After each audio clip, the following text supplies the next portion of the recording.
नियाज मोहम्मद ने अकबर का हाथ पकड़ा और उसे तकरीबन घसीटता हुआ गेट की तरफ ले चला। तभी पीछे से आवाज आई, बस नियाज मोहम्मद, भाग लिए। इन आवाजों पर कान मत धरो, बस यहां से जल्दी निकलो। नियाज मोहम्मद ने अकबर से कहा, अरे नियाज मोहम्मद, तुम तो हमें इस घर से निकालने आए थे। ये कहकर सैयदपुर के जिन ने कहकहा लगाया, अब खुद ही यहां से भागे जा रहे हो? मैंने ठीक ही कहा था ना, तुम कितने भोले हो। वो सैयदपुर का जिन खुशी से सरशार और जाने क्या क्या कहता रहा, लेकिन उन दोनों ने पीछे आती हुई उस आवाज पर कान नहीं धरे। वो बहरे हो गए। फिर उन दोनों ने जल्दी से गेट बंद किया, कुंडा बंद किया। कुंडे में लटके ताले को नियाज मोहम्मद ने अपने हाथ में लेकर दबाया तो वो फौरन बंद हो गया। आ जाओ। नियाज मोहम्मद ने अकबर का हाथ पकड़ा और वो सड़क पर तेज तेज चलने लगा। अकबर की अजीब हालत थी। वो कामयाबी से हमकिनार होते होते रह गया था। वो जीतते जीतते हार गया था। इतनी देर में जाने उसने कितने ख्वाब देख लिए थे। नीलम की एक झलक ने उसे दीवाना बना दिया था। उसका जी चाह रहा था कि वो नियाज मोहम्मद से अपना हाथ छुड़ाकर दनदनाता हुआ खाली घर में दाखिल हो जाए। फिर जो हो सो हो। तू जो सोच रहा है वो गलत सोच रहा है। जिसकी झलक देखकर तू एकदम दीवाना हो गया था, वो नीलम नहीं थी, वो सैयदपुर का जिन था। उसने तेरी सादा लोही से फायदा उठा लिया। खैर, देखा जाएगा, मैं फिर आऊंगा। तू टैक्सी में बैठकर अपने घर चला जा। सामने से आती हुई खाली टैक्सी को नियाज मोहम्मद ने हाथ देकर रोका। अकबर को बैठने का इशारा किया। जब वो टैक्सी में बैठ गया तो नियाज मोहम्मद ने उससे हाथ मिलाया और बोला, सीधे घर जाना और किसी अहमकाना ख्याल को दिल में मत लाना। अगर तुम खाली घर में दाखिल हुए तो वो तुम्हें शदीद नुकसान पहुंचा देगा। वो बहुत कमीना है। ठीक है बाबा, मैं इधर नहीं जाऊंगा। लेकिन आप कहां जा रहे हैं? आप टैक्सी में आ जाए ना, घर चलें, खाना वाना खाकर चलिएगा। अकबर ने बड़े खुलूस से कहा, नहीं, तू खाने की फिक्र ना कर, हम दोपहर का खाना नहीं खाते। नियाज मोहम्मद ने बेनियाजी से कहा, फिर मैं आपको आपकी मतलूबा जगह छोड़ दूंगा, आप टैक्सी में आ जाएं। अकबर बोला, नहीं, हम खुद चले जाएंगे, तू हमारी फिक्र ना कर। अच्छा बाबा, जैसी आपकी मर्जी। अब नियाज मोहम्मद से बहस फजूल थी। अकबर को अंदाजा हो गया था कि नियाज मोहम्मद उसके साथ घर जाना चाहता है और ना ही चाहता है कि वो उसे टैक्सी में उसकी मतलूबा जगह छोड़ दे। नियाज मोहम्मद बस यहीं से उससे जुदा होना चाहता था। अकबर की वजह से बना बनाया खेल बिगड़ गया था। उसे अपनी हिमाकत पर अफसोस था, लेकिन उससे जो कुछ सरजद हुआ उस पर उसका इख्तियार न था। वो बेइख्तियार हो गया था। अकबर को एहसास था कि उसके जज्बातीपन ने जीतती हुई बाजी उलट दी थी। यूं बज़ाहिर नियाज मोहम्मद ने किसी शदीद गुस्से का इज़हार नहीं किया था, लेकिन वो जानता था कि नियाज मोहम्मद उसकी हरकत की वजह से नाराज हो गया है। पता नहीं अब वो दोबारा लौट कर आएगा भी या नहीं। ये सोचकर अकबर फौरन टैक्सी से नीचे उतर आया और नियाज मोहम्मद का हाथ बड़ी अकीदत से पकड़ते हुए बोला, बाबा, आप मुझसे नाराज तो नहीं हो गए? अरे नहीं बच्चा, ऐसा तूने क्यों सोचा? फिर आप लौट कर आएंगे ना मुझे इस अजाब से निजात दिलाने? तू फिक्र ना कर बच्चा, जो कुछ होगा तेरे हक में बेहतरी होगा। नियाज मोहम्मद ने यह कहकर अंगुश्त शहादत उसकी पेशानी पर रखी और फिर तेजी से कदम बढ़ाता हुआ एक तरफ चला गया। अकबर चंद लम्हे उसे जाता हुआ देखता रहा। मजीद खड़े रहना फजूल था। इधर टैक्सी वाला भी उसे घूर घूर कर देख रहा था। वो खामोशी से टैक्सी में आ बैठा और टैक्सी वाले से बोला, चलो। घर पहुंचकर जब वो टैक्सी से उतरा तो उसके कदम लड़खड़ा रहे थे। ऐसा लगता था जैसे वो नशे में हो। हकीकत ये थी कि उसके सारे नशे हरन हो गए थे। उसके सारे ख्वाब बिखर गए थे, किरची किरची हो गए थे। वो अंदर से जैसे टूट फूट गया था और ये सब उसकी जरा सी गफलत से हुआ था। अब वो राशिदा को क्या जवाब देगा? उसने भी जाने क्या क्या ख्वाब अपनी आंखों में सजा रखे थे। वो अरमान जो दिल ही दिल में घुट कर रह गए थे और जिनके पूरे होने की कुछ आस बंधी थी, वो एक मर्तबा फिर खज़ां हो गए थे। ये सोच सोच कर वो पागल हुआ जाता था। उसके दिल में धुआं सा भर रहा था, आंखों में अंधेरा छा रहा था। बस अचानक ही उस पर शदीद डिप्रेशन का दौरा पड़ा था। उसने टैक्सी से उतरकर दरवाजे पर लगी इत्तलाई घंटी पर हाथ रखा। گھر کے اندر ڈنگ ڈونگ کی آواز گونجی تو گھر کے ہر فرد کے چہرے پر خوشی بکھر گئی۔ اکبر ایک مخصوص انداز میں گھنٹی بجاتا تھا۔ سب کو معلوم ہو گیا تھا کہ اکبر دروازے پر ہے۔ سب سے پہلے راشدہ بھاگی۔ امی، اکبر بھائی آ گئے۔ ہاں، جا دروازہ کھول، صابرہ نے خوش ہوتے ہوئے کہا۔ بابر علی بھی گھر پر ہی تھا۔ وہ آج شو روم نہیں گیا تھا۔ وہ اکبر کا انتظار کر رہا تھا۔ اس کی گھنٹی کی آواز سن کر وہ بھی چوکنا ہو گیا۔ وہ فوراً گیٹ کھولنے کے لیے اٹھا، لیکن گیٹ کی طرف بھاگتی ہوئی راشدہ نے روک دیا۔ ابو، میں جا رہی ہوں گیٹ کھولنے۔ اچھا بھائی، جاؤ تم ہی گیٹ کھولو، بابر علی نے مسکراتے ہوئے کہا۔ دیکھو اکبر کیا خبر لایا ہے، صابرہ نے کمرے میں داخل ہوتے ہوئے کہا۔ تمہارا کیا خیال ہے، کیسی خبر لایا ہوگا؟ میں ماں ہوں، میں تو اچھی ہی خبر کی توقع رکھوں گی۔ میں باپ ہوں، میں کیا بری خبر کی توقع رکھوں گا؟ بابر علی نے ہنس کر کہا۔ نہیں، یہ بات نہیں ہے، میں کچھ اور کہنا چاہ رہی تھی۔ راشدہ گھنٹی کی آواز سن کر فوراً ہی کمرے سے نکل گئی، لیکن گیٹ تک پہنچتے پہنچتے کچھ وقت لگتا تھا۔ اکبر کی حالت اس وقت کچھ ایسی تھی کہ وہ چاہتا تھا کہ فوراً گیٹ کھل جائے۔ بے قرار ہو کر اس نے دوبارہ گھنٹی بجا دی۔ راشدہ گیٹ تک پہنچ چکی تھی۔ اس نے دوبارہ گھنٹی کی آواز سنی تو گیٹ کے اس طرف سے بولی، اکبر بھائی، کھول رہی ہوں دروازہ، اس قدر بے قرار نہ ہو۔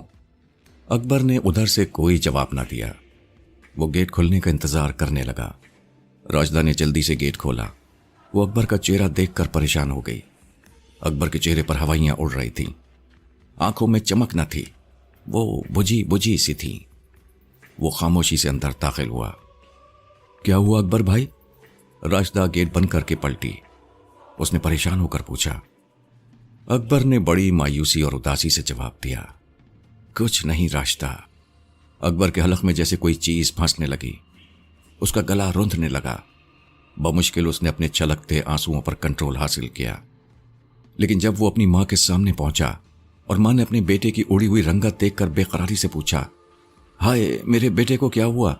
تو بیٹے کے ضبط کے سارے بندھن ٹوٹ گئے۔ وہ اپنی ماں سے بے اختیار لپٹ گیا اور سسک سسک کر رونے لگا۔ صابرہ نے اس کا سر اپنے کاندھے سے اٹھایا اور اپنے دونوں ہاتھوں میں اس کا چہرہ تھامتے ہوئے بولی، روتا کیوں ہے؟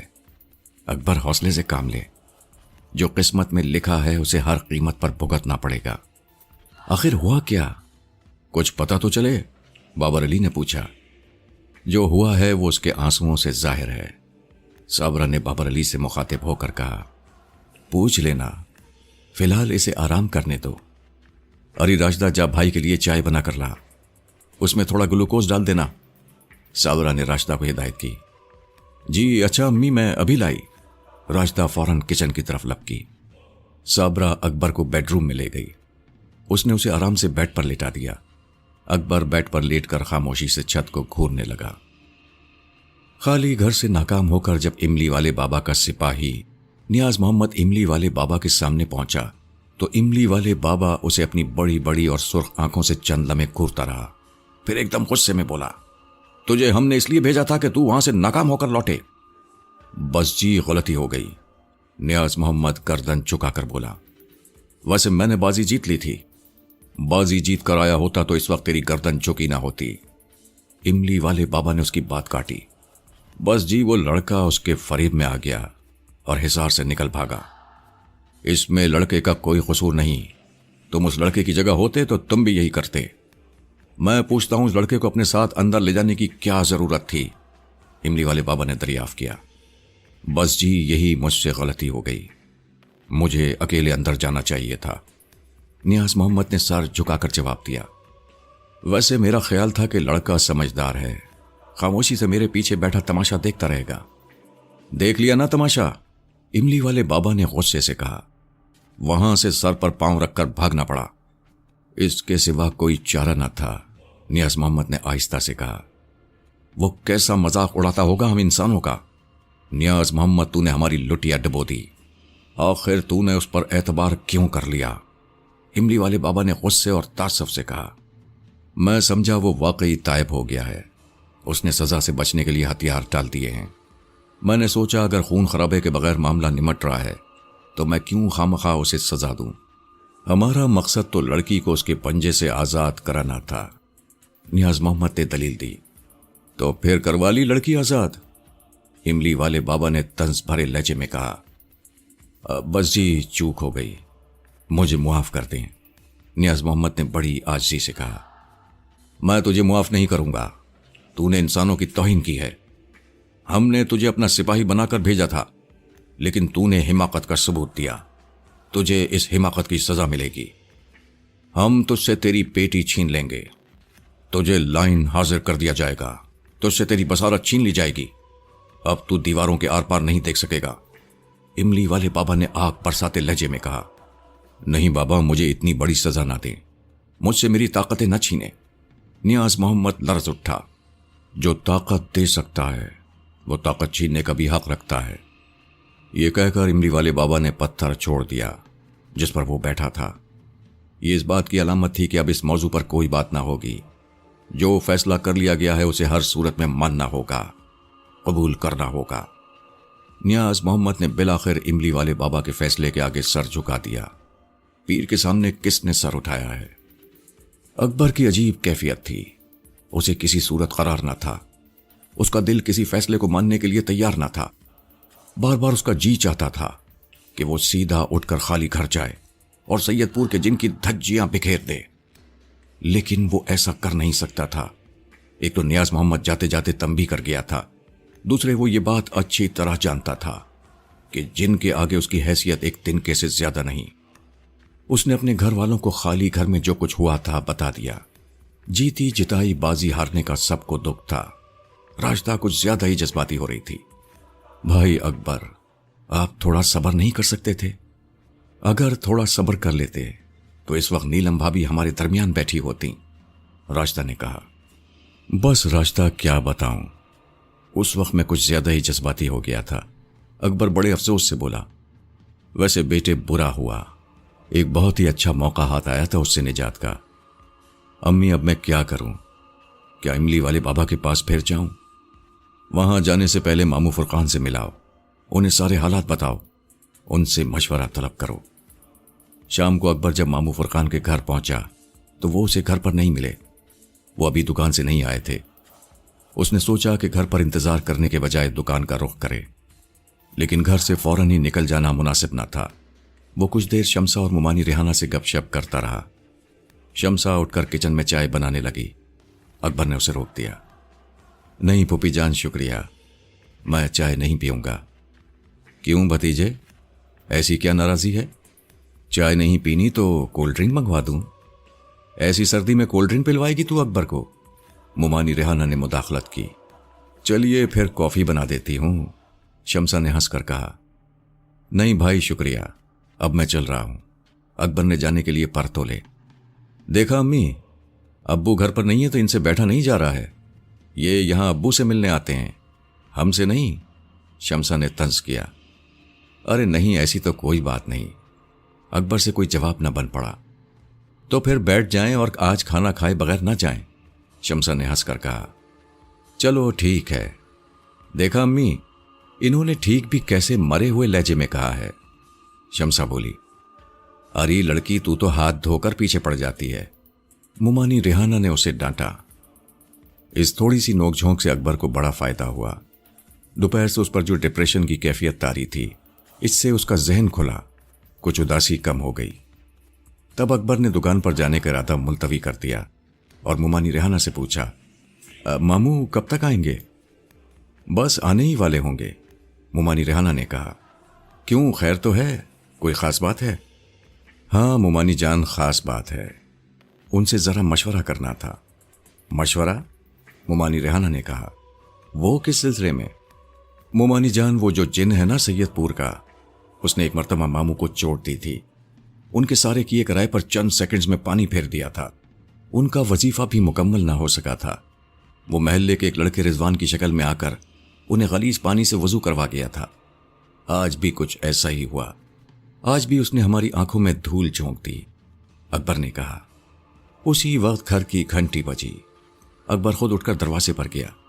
दरवाजे पर उसके ख्याल के मुताबिक मामू फुरकान ही थे। ओहो, अकबर साहब आए हैं। मामू फुरकान उसे देखकर खुश हो गए। जी मामू, अकबर ने उदास लहजे में कहा। मामू फुरकान को देखकर उस पर जाने क्यों उदासी छा गई।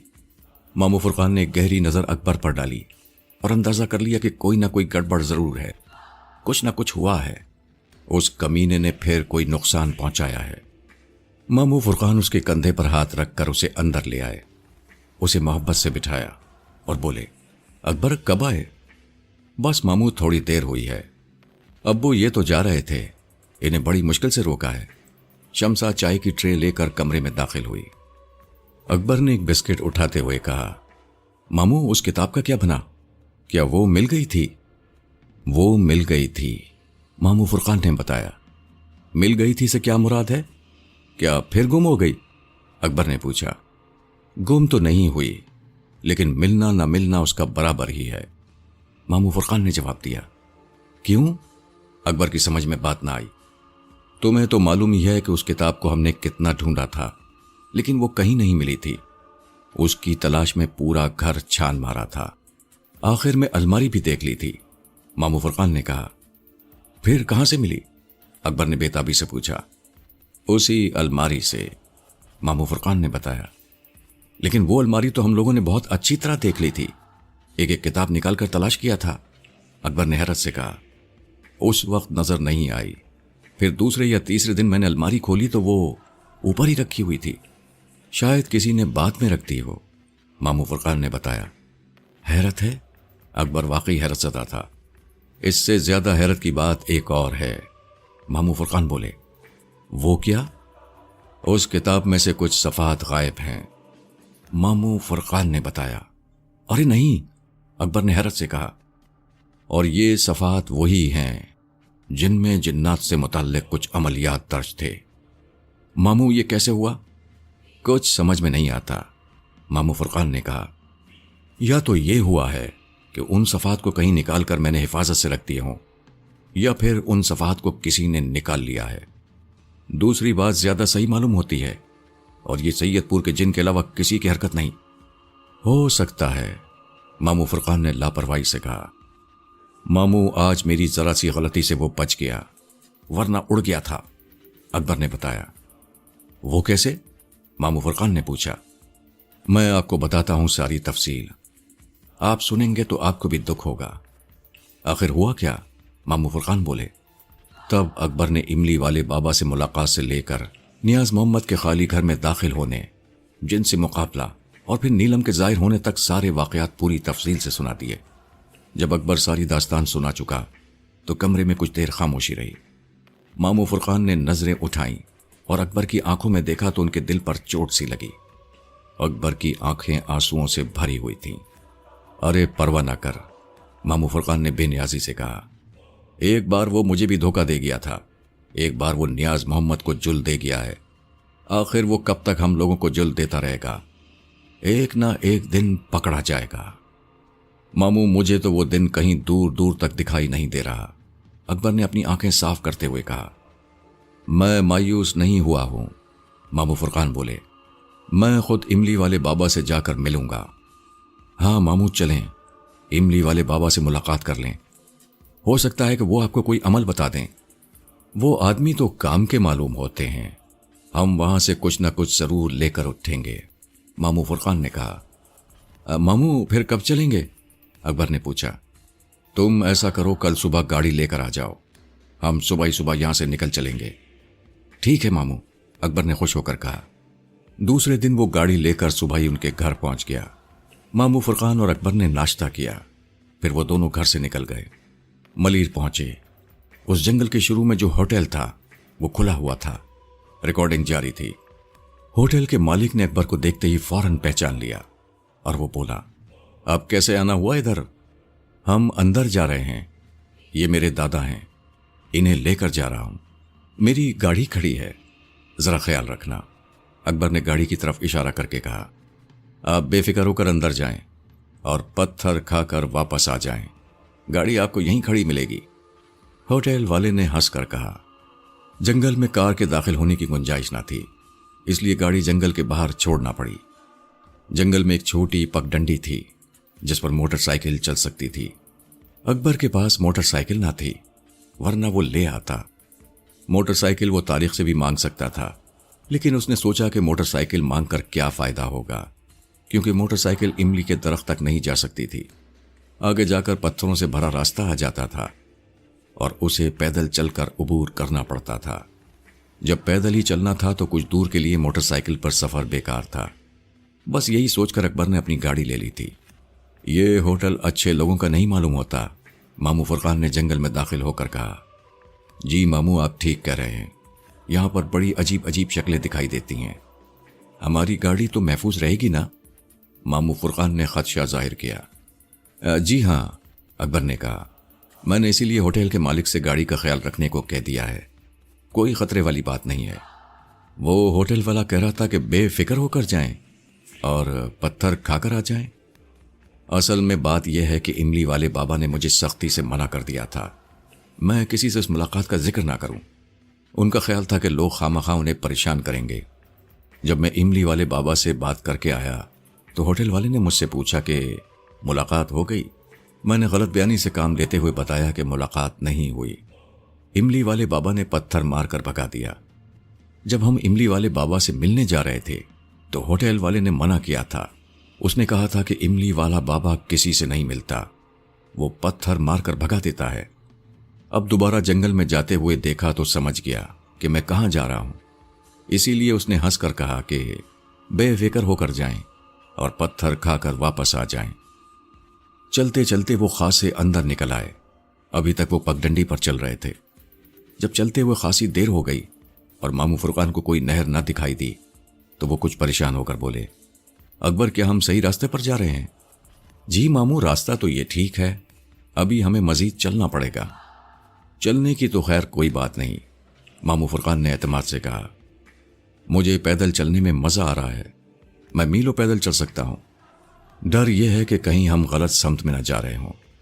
इसकी आप परवाह ना करें, मैं एक मर्तबा यहां पहले आ चुका हूं और जिस रास्ते को मैं एक बार देख लूं उसे भूलता नहीं, बशर्त यह कि रास्ता सच्चाई का हो। मामू फुरकान ने हंसकर बात का रुख मोड़ा। रास्ता सिर्फ रास्ता होता है, ये चलने वाले पर है कि वो उस पर चलकर सच को इख्तियार करे या झूठ के फरेब में मुब्तला हो जाए। अकबर ने फलसफा झाड़ा। हम दुनिया वाले जब तक जीते हैं फरेब में मुब्तला रहते हैं। मर कर पता नहीं चलता कि हम कहाँ थे, हमने क्या खोया क्या पाया। मामू, ये दुनिया क्या है? अकबर ने सवाल छेड़ा। ये दुनिया? बेटे, ये दुनिया एक ख्वाब है, एक पुरफरेब लम्हा। सिर्फ एक लम्हा है और वो भी पुरफरेब एक ख्वाब जैसा। अकबर बोला, जो जिंदगी हमने गुजारना है उस जिंदगी का ये दुनिया एक लम्हा है। इस एक लम्हे के लिए हम क्या कुछ नहीं करते। वो बातें करते हुए खासे अंदर निकल आए। वो दोनों पत्थरों पर चलते हुए बिलाखिर नहर पर निकल आए। इत्तेफाक की बात कि वो ऐसी जगह निकले जहां उन्होंने कुछ पत्थरों को रखकर एक निशानी बना दी थी। ये निशानी अब भी ज्यों की त्यों थी। अकबर के कदमों में अब तेजी आ गई। वो मामू फुरकान से मुखातिब होकर बोला, मामू, बस अब हम नजदीक आ गए हैं, इमली का दरख्त करीब ही है। कुछ दूर चले तो दरमियान में खड़ा हुआ इमली का भारी सा दरख्त नजर आने लगा। दरख्त के करीब पहुंचे तो उन्हें इमली वाला बाबा कहीं नजर न आया। पत्थर भी खाली था और दरख्त के तने में बना वो मेहराबी खोखा भी खाली था। यहां तो बाबा जी कहीं नजर नहीं आ रहे, अकबर ने परेशान होकर कहा। हो सकता है कि दरख्त के पीछे हों, मामू फुरकान ने राय जाहिर की। मैं जाकर देखूं? अकबर ने पूछा। हाँ जाओ, अगर वो दरख्त के उस तरफ हैं तो मुझे इशारा कर देना, मैं आ जाऊंगा। अभी उसने दूसरा कदम आगे बढ़ाया ही था कि आवाज आई, ठहर जा। अकबर ने सर उठाकर देखा। इमली वाला बाबा अचानक दरख्त के पीछे से निकलकर सामने आ गया था। हाथ के इशारे से उसे अपनी तरफ आने से रोक रहा था। अकबर का उठा हुआ कदम फौरन जम गया। वो जैसे पत्थर का हो गया। तू वापस जा, उसे हमारे पास भेज जो तेरे साथ आया है, इमली वाले बाबा ने हुक्म दिया। यह हुक्म सुनकर अकबर फौरन पानी से निकल आया और मामू फुरकान से मुखातिब होकर बोला, जाएं मामू, आपको बुला रहे हैं। अच्छा ठीक है। यह कहकर मामू फुरकान ने जूते मोजे उतारे, शलवार ऊंची की और पानी में घुस गए। ठंडे पानी में से गुजरकर ऊंची नीची सीढ़ियों पर पहुंचे, फिर चबूतरे पर चढ़ गए। अकबर ने देखा कि इमली वाला बाबा पलट कर जा चुका था। अब उसने पत्थर पर बैठकर आसन जमा लिया था। आंखें बंद थीं। ماموں فرقان اس کے سامنے دو زانو ہو کر معتبانہ انداز میں بیٹھ گئے۔ املی والے بابا نے چند سیکنڈ بعد اچانک آنکھیں کھولی۔ اپنی ان لال انگارہ آنکھوں سے ماموں فرقان کو گھورا۔ یہ انگارہ آنکھیں دیکھ کر ماموں فرقان کو کالے بلے کی آنکھیں یاد آ گئی۔ جانے کیا بات تھی کہ بابا کی آنکھیں دیکھ کر کالا بلا کیوں یاد آ جاتا تھا۔ اکبر کو بھی املی والے بابا کی لال انگارہ آنکھیں دیکھ کر کالے بلے کی خوفناک آنکھیں یاد آ گئی تھیں۔ ہم نے اس لڑکے سے منع کر دیا کہ کسی اور کو ہمارا پتہ نہ بتائے، مگر یہ نہیں مانا۔ یہ تجھے یہاں لے آیا ہے، کل کو تو کسی اور کو بھی بھیج دے گا اور پھر یہاں سر ہی سر دکھائی دیں گے، یہاں قوالیاں شروع ہو جائیں گی۔ املی والے بابا نے ناراضی سے کہا، نہیں بابا، ایسا نہیں ہوگا، آپ ناراض نہ ہو۔ میں یہاں اپنی کسی غرض سے نہیں آیا، بلکہ اکبر کے سلسلے میں آپ سے ملنے آیا ہوں۔ اجازت ہو تو کچھ عرض کروں۔ ماموں فرقان نے التجا کی۔ ہاں بول، زیادہ تکلف نہ تول۔ املی والے بابا کی ناراضگی برقرار تھی۔ آپ کے سپاہی نیاز محمد اور سید پور کے جن کا جو مقابلہ ہوا، اس کے بارے میں آپ کو تو معلوم ہو گیا ہوگا۔ ماموں فرقان نے بات شروع کی۔ ہاں آگے چل، املی والے بابا نے کہا۔ سید پور کا جن نیلم کی شکل میں باہر آیا۔ اکبر اسے دیکھ کر جذبات پر قابو نہ پا سکا اور کھیل بگڑ گیا۔ دراصل سید پور کا جن بہت چالاک ہے، وہ اپنے شعبدوں سے انسان ہی کو نہیں مارتا بلکہ نفسیاتی حربے بھی آزماتا ہے۔ میں نے اسے قابو کرنے کے لیے قبرستان میں ایک عمل کیا تھا، لیکن اس نے آخری وقت میں چالاکی سے اس عمل کو ناکارہ کر دیا اور پھر مجھے نقصان پہنچایا۔ مختصر بول، املی والے بابا نے بات کاٹی۔ اس مرتبہ بھی اس نے نیاز محمد کی توجہ تقسیم کر دی اور اسے حصار چھوڑنے پر مجبور کر دیا۔ نیاز محمد کی بات نہ کر، اپنی بات کر۔ بابا جی، میرے عملیات کی ایک نادر کتاب تھی، پہلے تو وہ گم ہوئی، جب ملی تو ان میں صفحات اڑے ہوئے تھے۔ کتاب کی بات نہ کر، اپنی بات کر۔ میں اکبر کے لیے کچھ کرنا چاہتا ہوں، مجھ سے اس کا دکھ نہیں دیکھا جاتا۔ اب کیا ہو سکتا ہے، جو بے وقوفی ہونا تھی وہ ہو گئی۔ املی والے بابا کا اشارہ نیاز محمد کی طرف تھا۔ خود نمائی جسم کا کوڑ ہوتی ہے، ہم نے بھیجا تھا نجات دلانے، وہ وہاں اپنے شعبدوں کی نمائش کرانے بیٹھ گیا۔ ہم یہاں دنیا سے چھپ کر بیٹھے ہیں، ہم چاہیں تو روز قوالیاں کروا سکتے ہیں، دیگے پکوا سکتے ہیں، لیکن ہم نے کبھی ایسا سوچا بھی نہیں۔ ہم خاموشی سے بیٹھ کر اپنا کام کیے جاتے ہیں۔ خیر، نیاز محمد کو اپنے کیے کی سزا مل گئی ہے، آئندہ ایسی حماقت نہ کرے گا۔ ماموں فرقان میں ہمت نہ ہوئی کہ وہ املی والے بابا سے پوچھتے کہ نیاز محمد کو کیا سزا ملی اور کیوں ملی۔ ان کی نظر میں غلطی اکبر کی تھی۔ اگر وہ نیلم کو دیکھ کر بے اختیار نہ بھاگتا تو نیاز محمد کی توجہ نہ بڑھتی، نہ وہ حصار سے نکلتا۔ بہرحال یہ معاملہ بابا اور نیاز محمد کا تھا۔ وہ درمیان میں بولنے والے کون تھے؟ وہ یہاں بابا سے بات کرنے آئے تھے، جن سے نجات کا کوئی عمل معلوم کرنے آئے تھے۔ املی والے بابا اپنی بات کہہ کر چپ ہو گیا، پھر اس نے آنکھیں بند کر لیں۔ کچھ دیر کے بعد اس نے اپنی لال انگارہ آنکھیں کھولی اور بولا، اب کچھ نہیں ہو سکتا، وقت ہاتھ سے نکل گیا، اب لکیریں رہ گئی ہیں، انہیں پیٹتے رہو، سانپ تو نکل گیا۔ ماموں فرقان کی سمجھ میں کچھ نہ آیا۔ انہوں نے سوالیہ مگر التجا آمیز نظروں سے بابا کو دیکھا۔ میں کہہ رہا ہوں سانپ تو نکل گیا، اب لکیر پیٹنے کا کیا فائدہ؟ بابا پھر بولا، بابا جی میں سمجھا نہیں، میں نے یہاں کوئی مکتب نہیں کھول رکھا جو میں لوگوں کو سمجھاتا رہوں۔ جا، اب تو جا یہاں سے، تو نے میرا خاصا وقت برباد کر دیا۔ بابا جی مجھے کوئی عمل بتا دیں، آپ کی بڑی مہربانی ہوگی۔ کس چیز کے لیے عمل بتا دوں؟ پہلے حاضرات کروا کے دیکھ لے، تو جانتا ہے حاضرات کرنے والے بندے کو۔ املی والے بابا نے ماموں فرقان کو غور سے دیکھا۔ ماموں فرقان کو فوراً دادا غفور کا خیال آیا۔ ایک وہی ایسے آدمی تھے جنہیں حاضرات کا عمل آتا تھا اور وہ ان سے واقف بھی تھے۔ تیرے دماغ میں جو نام آیا ہے ٹھیک آیا ہے، تو وہاں جا، املی والا بابا بولا۔ جا، وقت برباد نہ کر۔ اب املی والے بابا سے بحث بیکار تھی۔ ماموں فرقان فوراً اٹھ کھڑے ہوئے۔ ٹھیک ہے بابا جی، میں جاتا ہوں، اگر ضرورت پڑی تو میں آپ کی خدمت میں پھر حاضر ہو جاؤں گا، ماموں فرقان نے التجا آمیز انداز میں کہا۔ املی والے بابا نے کوئی جواب نہ دیا۔ اس نے جواب میں آنکھیں بند کر لیں۔ ماموں فرقان چند لمحے وہاں رکے، شاید جواب میں املی والا بابا کچھ کہے، لیکن اس نے کچھ نہ کہا. آنکھیں بند کیے کہ اس نے ہاتھ سے جانے کا اشارہ کیا. خدا حافظ ماموں فرقان نے کہا اور سیڑھیوں کی طرف چل دیے. اکبر نہر کے اس پار بڑی بے چینی سے ٹہل رہا تھا. ماموں فرقان کو واپس آتا دیکھ کر وہ ان کی طرف پڑا. اس نے ماموں فرقان کے چہرے کا جائزہ لیا. اندازہ لگانا چاہا کہ ماموں فرقان کچھ لے کر لوٹ رہے ہیں یا تہہ دامن واپس آ رہے ہیں. ماموں فرقان کے چہرے پر سنجیدگی چھائی ہوئی تھی. جب وہ پانی سے گزر کر کنارے پر آئے تو اکبر نے اپنا ہاتھ بڑھا کر انہیں اوپر کھینچ لیا. ماموں فرقان نے اپنے پیر جھاڑ کر موزے اور جوتے پہنے. انہوں نے مڑ کر املی والے بابا کو دیکھا. وہ آنکھیں بند کیے آسن جمائے بیٹھا تھا. ماموں فرقان نے اکبر کا ہاتھ تھاما اور بولے, آؤ اکبر واپس چلیں. کیا ہوا ماموں, کیا بات ہوئی؟ اکبر نے آگے بڑھتے ہوئے پوچھا. آگے چل کر بتاتا ہوں, یہاں سے نکل چلو, ماموں فرقان نے تسلی آمیز لہجے میں کہا. پتھروں کی نشانی دیکھ کر وہ دونوں جنگل میں داخل ہو گئے. پھر پتھریلا راستہ ختم ہوا. یہاں سے وہ پگڈنڈی شروع ہو گئی جو سیدھی ہوٹل پر نکلتی تھی. ماموں فرقان نے املی والے بابا سے ہونے والی گفتگو منوون دہرا دی.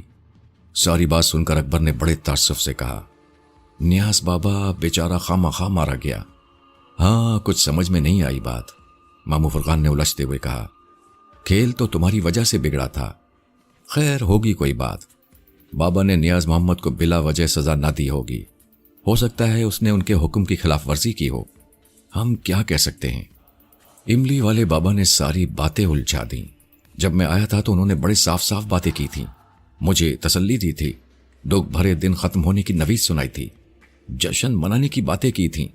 اکبر نے کہا, ایسے لوگ ہمیشہ ایک جیسی باتیں نہیں کرتے. بس ان کی ذہنی رو ہوتی ہے, جس طرف چل پڑے. آج تو انہوں نے معاملے کی کوئی بات ہی نہیں کی. حالانکہ میں نے کئی مرتبہ عمل کی طرف توجہ دلائی. زیادہ اصرار کیا تو انہوں نے دادا غفور کا ذکر کر دیا. حاضرات کراؤ, ماموں فرقان نے کہا. اب دادا غفور سے بات کرنا ہوگی. ممکن ہے وہاں کوئی بھید کھلے. اب وہ دونوں باتیں کرتے کرتے اس مقام پر آ پہنچے تھے جہاں ان کی گاڑی کھڑی ہوئی تھی. وہ گاڑی میں بیٹھ کر گھر کی طرف روانہ ہو گئے. گھر پہنچے تو بابر علی شو روم جانے کی تیاری کر رہا تھا. انہیں دیکھ کر وہ رک گیا. ماموں کیا ہوا؟ بابر علی نے پوچھا. ماموں ذرا آپ ساری بات تفصیل سے بتا دیں, میں ہاتھ منہ دھو لوں, اور راشدہ تم ذرا اچھی سی چائے بناؤ. اکبر یہ کہہ کر اٹھ گیا. اس کے ساتھ ہی راشدہ اٹھ گئی. ماموں فرقان نے ابھی کہانی شروع ہی کی تھی کہ سب لوگ توجہ سے ان کی بات سننے لگے. راشدہ چند منٹس بعد چائے لے کر آ گئی. چائے پیتے ہوئے بھی خاموشی طاری رہی. سب اپنی اپنی جگہ سوچوں میں گم تھے. ماموں اب کیا ہوگا؟ بابر علی نے بلاخر خاموشی توڑی. وہ فرقان ماموں سے مخاطب ہو کر بولا, ہم لوگ جہاں سے چلے تھے وہیں پہنچ گئے. املی والے بابا کی طرف امید کی کرن باقی تھی, اب وہ بھی نہیں رہی. میرا خیال ہے کہ انہوں نے ٹال دیا. ہو سکتا ہے بابر علی تمہارا خیال درست ہو. ایسے لوگ زیادہ جھنجھٹوں میں نہیں پڑتے. ویسے انہوں نے حاضرات کی طرف اشارہ کیا ہے, اس سے کچھ امید بندھی ہے, اور حاضرات کے ماہر تو ہمارے دادا غفور ہی ہیں. میرا خیال ہے کہ دادا غفور کے پاس بھیجنے کے پیچھے کوئی راز ضرور ہے. بہرحال یہ بات تو وہاں جا کر ہی کھلے گی. ماموں فرقان نے چائے پیتے ہوئے کہا. کافی دیر اس مسئلے پر بحث ہوتی رہی, لیکن اس بحث کا نتیجہ کچھ نہ نکلا. نتیجہ نکل بھی نہیں سکتا تھا. کسی کو مکمل حقائق کا علم نہیں تھا. جس کو جتنا معلوم تھا وہ اسی حوالے سے بات کر رہا تھا, دلائل دے رہا تھا. بہرحال اس بات کا سب کو افسوس تھا کہ اکبر کی ایک جذباتی غلطی سے بنا بنایا کھیل بگڑ گیا تھا. نیاز محمد کا بھی یہی خیال تھا کہ اکبر کی جلد بازی سے بساط الٹ گئی. لیکن املی والے بابا کا کچھ اور خیال تھا. املی والے بابا نے اپنے سپاہی کی پیٹی اتروا دی, اسے لائن حاضر کر دیا تھا, کیونکہ بابا کے نزدیک قصوروار نیاز محمد تھا جس نے اکبر کو اپنے ساتھ اندر لے جانے کی بے وقوفی کی تھی. باتیں کرتے ہوئے کافی وقت گزر گیا تو اکبر نے کہا, ماموں کیا خیال ہے, چلیں؟ اب کھانے کا وقت ہو رہا ہے. آپ کہاں جائیں گے؟ کھانا کھا کر جائیں, بابر علی نے کہا. پھر ماموں فرقان نے ظہر کی نماز پڑھی. اس کے بعد کھانا کھایا, کچھ دیر آرام کیا. پھر وہ دونوں بنس روڈ کے لیے نکل گئے. بنس روڈ پہنچے تو عصر کا وقت نزدیک تھا. وہ دونوں بلڈنگ کی سیڑھیاں چڑھنے لگے. ہم بڑے اچھے وقت پر پہنچ گئے ہیں. اچھا, اکبر نے کہا. ہاں, حاضرات کے عمل کے لیے یہ وقت بہت بہترین ہوتا ہے. دادا غفور عصر کی نماز پڑھ کر فوراً ہی اس عمل کے لیے بیٹھ جائیں گے. मामू फुरकान बोले। मामू पहले तो उन्हें सारी रुदात सुनानी होगी, अकबर ने आखिरी सीढ़ी पर पांव रखते हुए कहा। दादा गफूर के फ्लैट का दरवाजा सामने था। अकबर ने घंटी बजाई। दादा गफूर खुद दरवाजे पर आए। उनकी आस्तीन चढ़ी हुई थी, शायद वो वजू करने जा रहे थे। दोनों को देखकर वो बहुत खुश हुए। बोले, आहा, बड़े बड़े लोग आए हैं आज तो। मामू फुरकान और अकबर ने बारी बारी उन्हें सलाम किया। दादा गफूर ने खुश दिली से जवाब दिया और कहा, आओ भाई, अंदर आओ। फिर वो अपने कमरे में जाकर चौकी पर बैठ गए।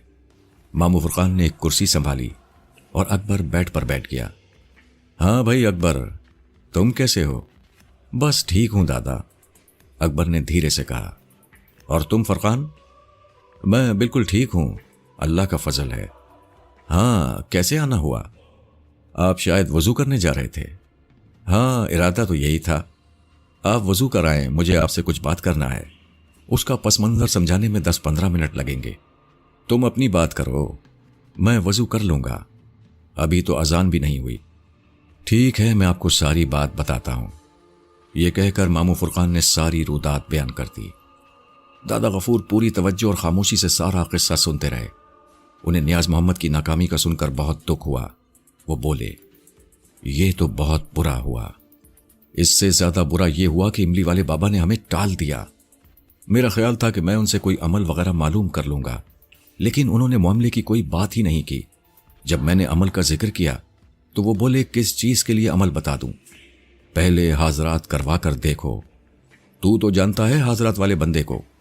हाजरात का नाम सुनकर मेरा ख्याल फौरन आपकी तरफ गया।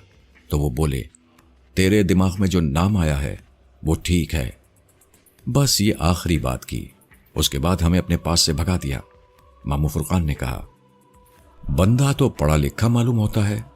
दादा गफूर ने कुछ सोचते हुए कहा। इशारा इमली वाले बाबा की तरफ था।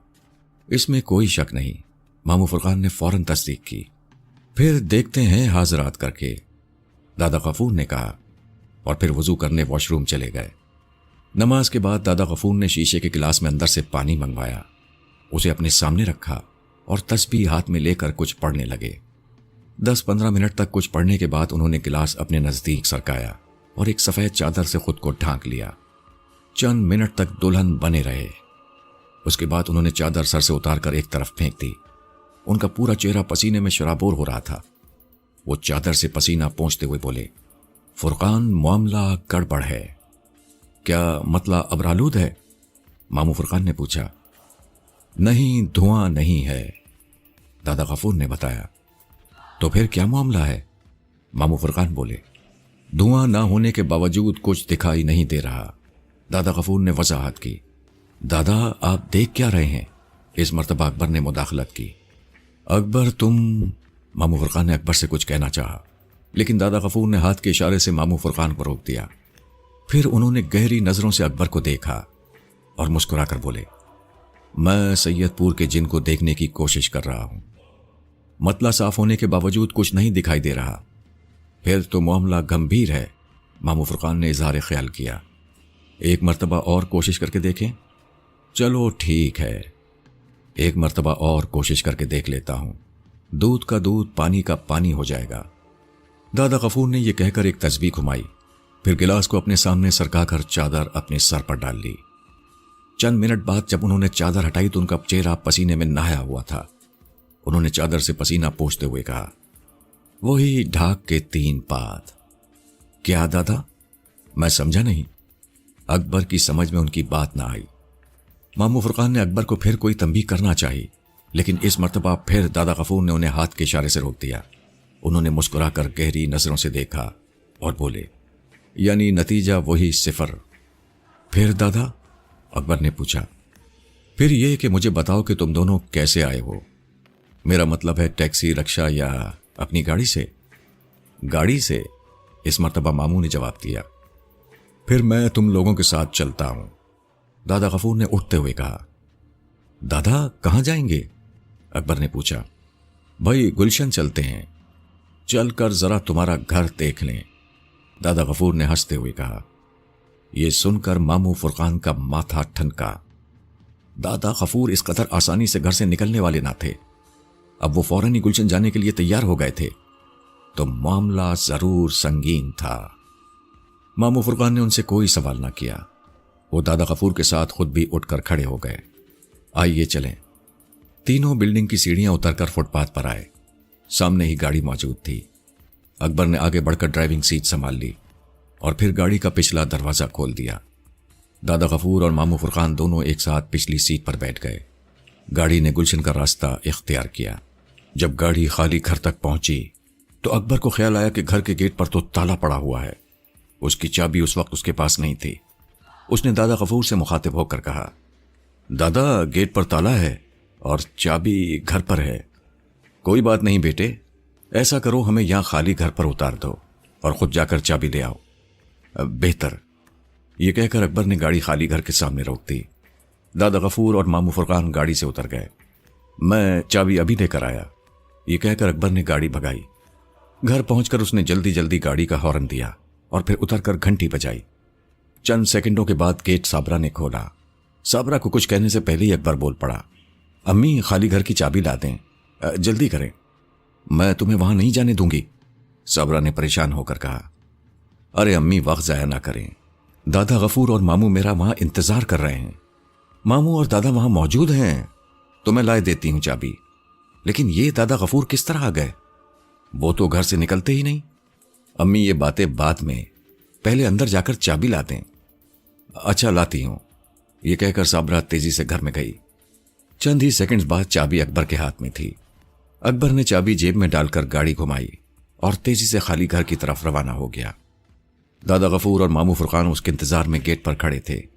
اس نے جلدی سے گیٹ پر لگا تالا کھولا اور پیچھے ہٹ گیا۔ ماموں فرقان نے گیٹ کا کنڈا کھول کر اسے زور سے دھکا دیا۔ گیٹ کے دونوں پٹ تیزی سے کھلتے چلے گئے۔ دادا غفور نے کچھ پڑھ کر قدم آگے بڑھایا۔ ماموں فرقان ان کے ساتھ چلے۔ ان دونوں کے پیچھے اکبر نے قدم بڑھایا تو ماموں فرقان نے اسے ہاتھ کے اشارے سے روک دیا اور بولے، اکبر تم گیٹ پر ہی ہم لوگوں کا انتظار کرو۔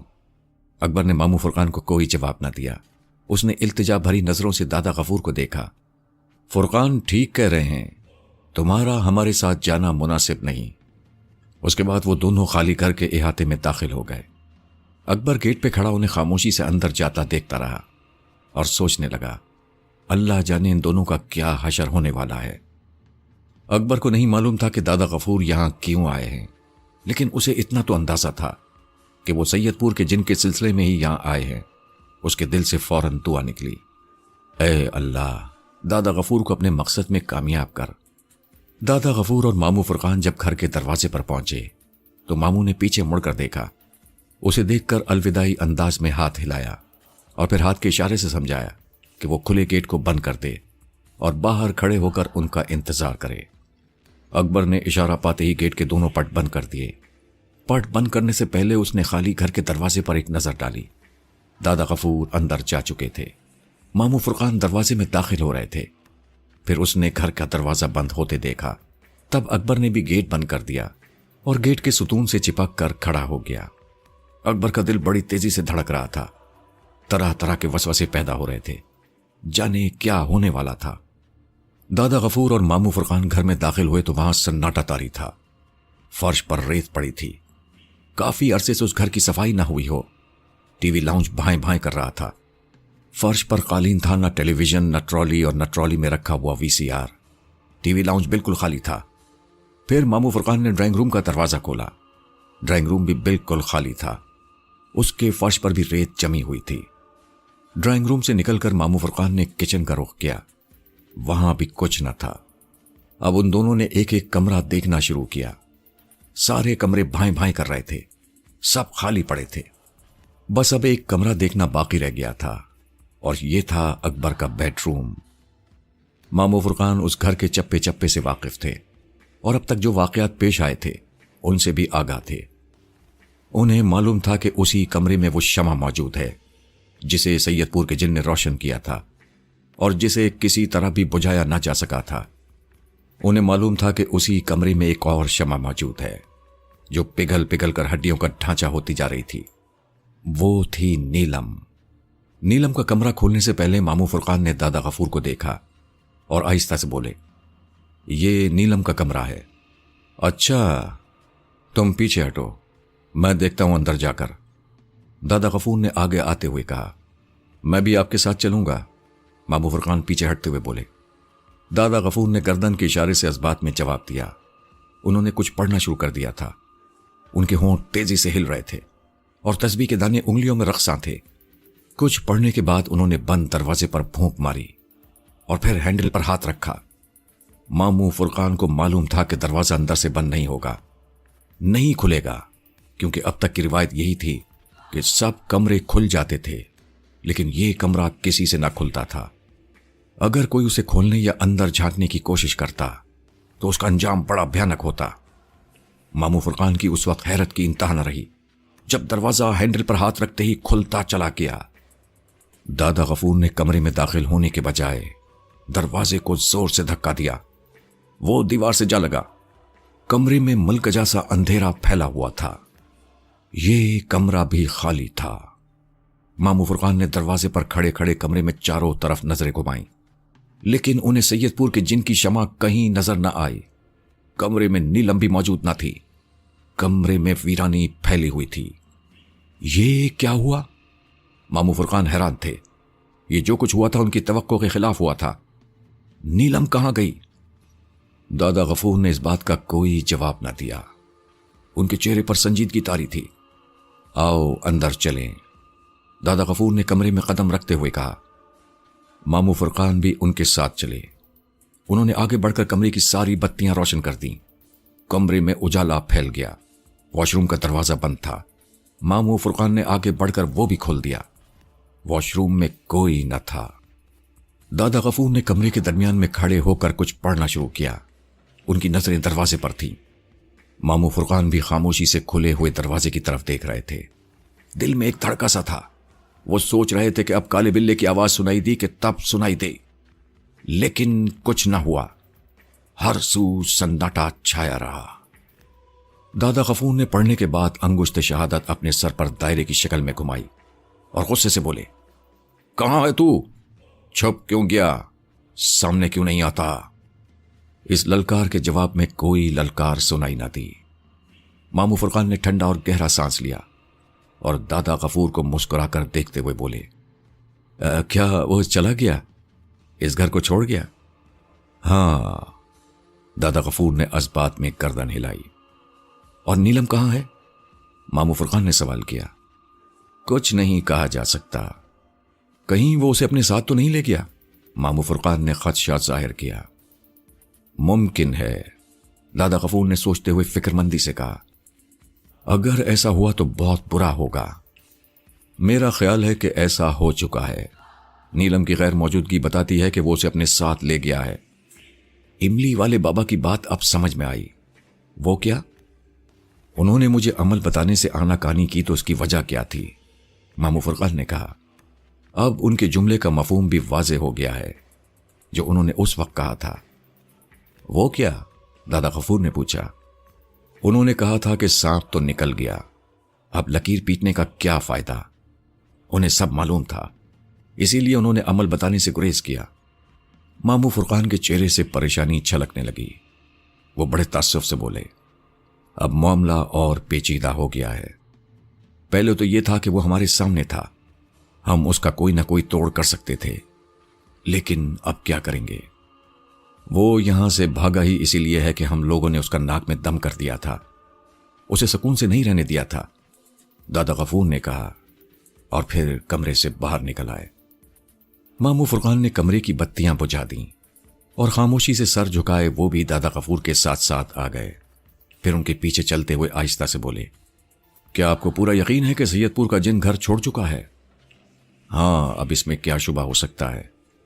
अगर वो यहां होता तो अब तक जाहिर हो चुका होता, और इस बात का किसी हद तक यकीन मुझे हाजरात के अमल करके ही आ गया था। धुआं ना होने के बावजूद कुछ नहीं दिखाई दे रहा था। अगर आप इजाजत दें तो घर के पीछे चक्कर लगा आऊं। मामू फुरकान अभी तक तसब्जुब में थे। वो किस लिए? हो सकता है कि नीलम वहां हो। अच्छा, देख आओ, अपनी तसल्ली कर लो। मैं गेट की तरफ चलता हूं, आप 1 मिनट यहीं ठहरें, मैं जरा गार्डन में देख कर आऊं, फिर आपसे एक जरूरी बात करनी है। वो अकबर के सामने नहीं हो सकेगी। चलो ठीक है, तुम गार्डन का चक्कर लगाओ, मामू फुरकान तेज तेज कदमों से घर के पिछले हिस्से में पहुंचे। वहां उन्होंने इधर उधर नजर दौड़ाई, लेकिन वहां कुछ न था। न नीलम थी, न नीलम का कोई निशान था। वो शर्मिंदा शर्मिंदा से वापस आए और बोले, उधर कोई नहीं। उधर क्या, अब कहीं भी कोई नहीं। क्या अकबर को नीलम के बारे में साफ साफ बता दें? यही बात मैं आपसे करना चाह रहा था। मेरे ख्याल में तो बता देना चाहिए, दादा गफूर ने घर के दरवाजे की तरफ बढ़ते हुए कहा। उसे बहुत सदमा होगा, मामू फुरकान ने कहा। अभी तक तो उसे यह तसल्ली थी कि नीलम खाली घर में मौजूद है, किसी वक्त भी आजाद हो सकती है। अब जब उसको यह मालूम होगा कि नीलम उस घर से जा चुकी है, और वो भी किसी नामालूम समत, तो वो बेहद परेशान होगा। फिर तुम उसे क्या कहोगे? हम उसे बता दें कि सैयदपुर का जिन ये घर छोड़कर जा चुका है। ये सुनकर सबसे पहला सवाल वो ये करेगा कि नीलम कहाँ है। हाँ, ये बात भी आप सही कह रहे हैं। मेरा ख्याल है कि उससे हकीकत मत छुपाओ। वो बड़े हौसले और बड़े सब्र का लड़का है, बर्दाश्त कर जाएगा। फिर हम दोनों मिलकर उसे तसल्ली दे देंगे, दादा गफूर ने कहा। झूठी तसल्ली? मामू फुरकान ने मुस्कुराकर कहा। झूठी तसल्ली देने में कोई हरज नहीं, दादा गफूर बोले। हम कोशिश करेंगे कि किसी तरह उस जिन का पता निशान मिल जाए। अगर मिल गया तो वो तसल्ली झूठी ना रहेगी। वो दोनों बातें करते हुए गेट तक आ गए। गेट बंद था। वो बेचारा बाहर खड़ा हमारा बेचैनी से इंतजार कर रहा होगा, दादा गफूर बोले। किसी खुशखबरी का मुंतजिर होगा। इस लड़के की किस्मत ही खराब है, काम बनते बनते बिगड़ जाता है। मामू फुरकान ने आगे बढ़कर गेट को हिलाया। गेट बाहर से बंद था। गेट को हिलता देखकर अकबर चौंका। उसने फौरन गेट का कुंडा खोल दिया। फिर उसने दोनों पर एक तायराना नजर डाली। दोनों सही सलामत थे। अकबर को उन्हें ठीक ठाक देखकर खुशी हुई। अकबर, गेट में ताला लगा दो, मामू फुरकान ने कहा। अकबर ने गेट बंद करके उसमें ताला लगा दिया। उसी असना में दादा गफूर और मामू फुरकान गाड़ी में बैठ चुके थे। मजबूरन उसे भी ड्राइविंग सीट संभालना पड़ी। वो चाह रहा था कि जल्द अज जल्द उसे मालूम हो जाए कि अंदर क्या हुआ, लेकिन दोनों बुजुर्ग कुछ बताने के मूड में नहीं मालूम होते थे, और वो ये चाहता था कि खुद से ना पूछे। अगर यहां सिर्फ मामू फुरकान होते तो वो कब का उनसे कई ताबड़तोड़ सवालात कर चुका होता। जब अकबर ने स्टीयरिंग संभाल लिया तो मामू फुरकान ने कहा, मुझे अपने घर छोड़ दो और फिर दादा गफूर को छोड़ आना। दादा गफूर को तो मैं छोड़ आऊंगा, लेकिन इतनी जल्दी जाने की जरूरत क्या है? दादा गफूर को अपने साथ घर ले चलते हैं, कुछ देर घर बैठकर फिर चले जाएंगे। इस तरह अम्मी अब्बू से भी मुलाकात हो जाएगी। अम्मी को जब मालूम हुआ कि आप आए हुए हैं तो वो बहुत खुश हुई। उन्होंने फौरन घर की चाबी दे दी, वरना वो चाबी देने के लिए तैयार ना थी। अकबर ने गाड़ी स्टार्ट की। नहीं बरखुरदार, अब मैं सीधा घर जाऊंगा। अपने अम्मी अब्बू को मेरा सलाम कह देना, दादा गफूर ने फैसला सुनाया। जब घर आ गया तो मामू फुरकान गाड़ी से नीचे उतर गए। उन्होंने दरवाजा बंद करके खिड़की से कहा, अच्छा दादा, खुदा हाफिज।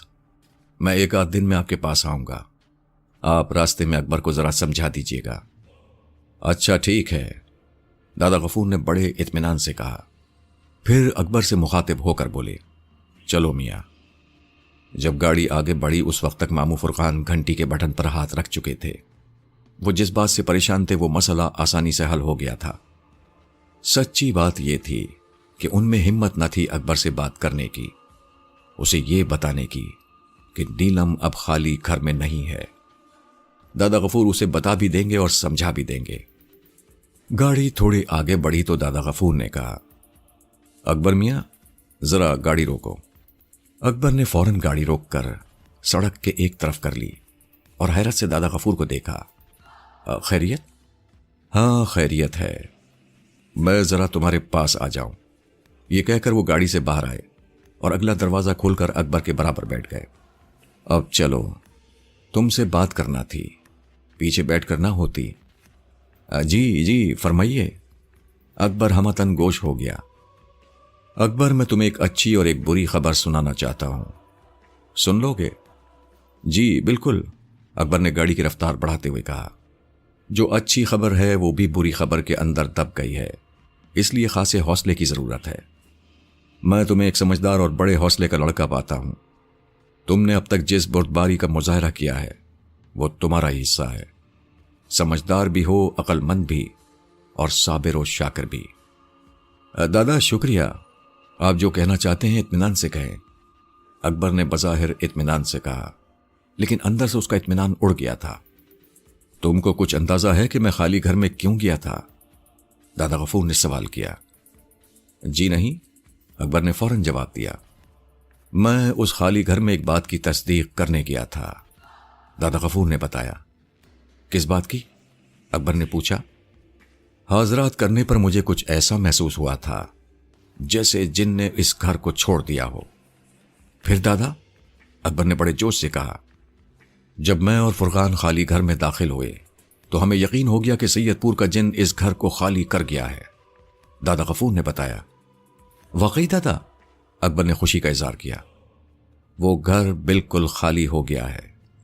सारे कमरे खुले हुए थे, हत्ता कि वहां जिन की जलाई हुई शमा भी नहीं थी, दादा गफूर ने मजीद बताया। दादा, ये खबर आपने मुझसे अब तक छुपाकर क्यों रखी? मुझे वहीं क्यों ना बताई? अल्लाह तेरा शुक्र है कि नीलम उस जालिम के पंजे से आजाद हो गई। फिर अचानक अकबर के दिमाग में धमाका सा हुआ, एक बिजली सी गिरी। अगर सैयदपुर का जिन घर छोड़ गया है, वहां उसकी जलाई हुई शमा भी नहीं है, तो फिर नीलम कहां है? जब वो आजाद हो गई है तो ये लोग उसे अपने साथ बाहर क्यों नहीं लाए? उसे वहां क्यों छोड़ आए? इसका मतलब ये है कि कोई गड़बड़ है। दादा, अकबर की आंखों में जिन चले जाने से जो चमक पैदा हो गई थी वो फौरन ही खत्म हो गई। उसकी आंखों के चिराग बुझ गए। वो बड़ी बदहवासी से बोला, अब वो बुरी खबर भी सुना दीजिए। नीलम उस घर में नहीं है, दादा गफूर ने साफ और दो टोक लहजे में कहा। नीलम भला वहां से कहां जा सकती है? अकबर ने दादा गफूर पर शुबे भरी नजर डाली। दादा, खुदा के वास्ते जो सच है वो फौरन बता दीजिए। मुझ में बड़ा हौसला है, मैं सब कुछ बर्दाश्त कर लूंगा। बस यही सच है, दादा गफूर ने कहा। जब जिन इस घर को छोड़कर चला गया है तो नीलम वहां से कहां गायब हो गई? ये नामुमकिन है दादा। क्या नीलम मर गई है? आप लोगों ने वहां उसकी लाश देखी है? नहीं अकबर बेटे, ऐसी कोई बात नहीं है। आओ तुम वापस चलो, उस घर के अंदर जाकर देख लो। फिर वो आखिर कहां गई? मेरा ख्याल है कि जिन ने उसे अपने साथ ले गया। ये तो बहुत बुरा हुआ दादा, अब हम उसे कहां ढूंढेंगे? सब ठीक हो जाएगा, मैं उसे तलाश करने की कोशिश करूंगा। तुम मुझसे एक वादा करो कि नीलम के जाने का दिल पर असर नहीं लोगे, वैसे ही सब्र का मुजाहरा करोगे जैसा कि अब तक करते आए हो। ठीक है? जी ठीक है, अकबर ने उदासी से कहा। फुरकान को साथ ले जाकर इमली वाले बाबा से मिलो, उन्हें सारे हालात बताओ, देखो वो क्या कहते हैं। फिर मुझे आकर बताना, मैं अपने तौर पर कुछ करता हूं, दादा गफूर ने कहा। फिर उसके बाद उन दोनों के दरमियान कोई गुफ्तगू ना हुई। दोनों के होंठ जैसे सख्ती से सिल गए। दादा गफूर ने उसे खबर सुनाने को तो सुना दी और अपनी तरफ से समझा भी दिया, लेकिन खुद उनका दिल अंदर ही अंदर कटा जा रहा था। जिनका फरार और नीलम की गुमशुदगी एक सानिया थी। इस खबर को सुनने के बाद अकबर पर अफसुर्दगी का हमला हुआ। उसे नहीं मालूम कि वो किस तरह बंस रोड पहुंचा, दादा गफूर को उनके घर के दरवाजे तक छोड़ा और किस तरह वो वापस अपने घर गुलशन पहुंचा। घर पहुंचा तो सबने उसे फिक्रमंदी से देखा। अकबर ने कोशिश करके मुस्कुराने की कोशिश की। इस मुस्कुराने की कोशिश में उसकी आंखें भर आईं। वो खामोशी से एक सोफे में धंस गया। साबरा उठकर उसके करीब आ गई। उसका हाथ अपने हाथ में लेते हुए बोली, छोड़ा है दादा गफूर को? जी अम्मी, अकबर ने बड़े सपाट लहजे में कहा। दादा गफूर ने क्या कहा? मामू फुरकान उसकी आंखों में देखते हुए बोले। वही जो आप ना कह सके, अकबर ने साफ लहजे में कहा। नाराज हो मुझसे?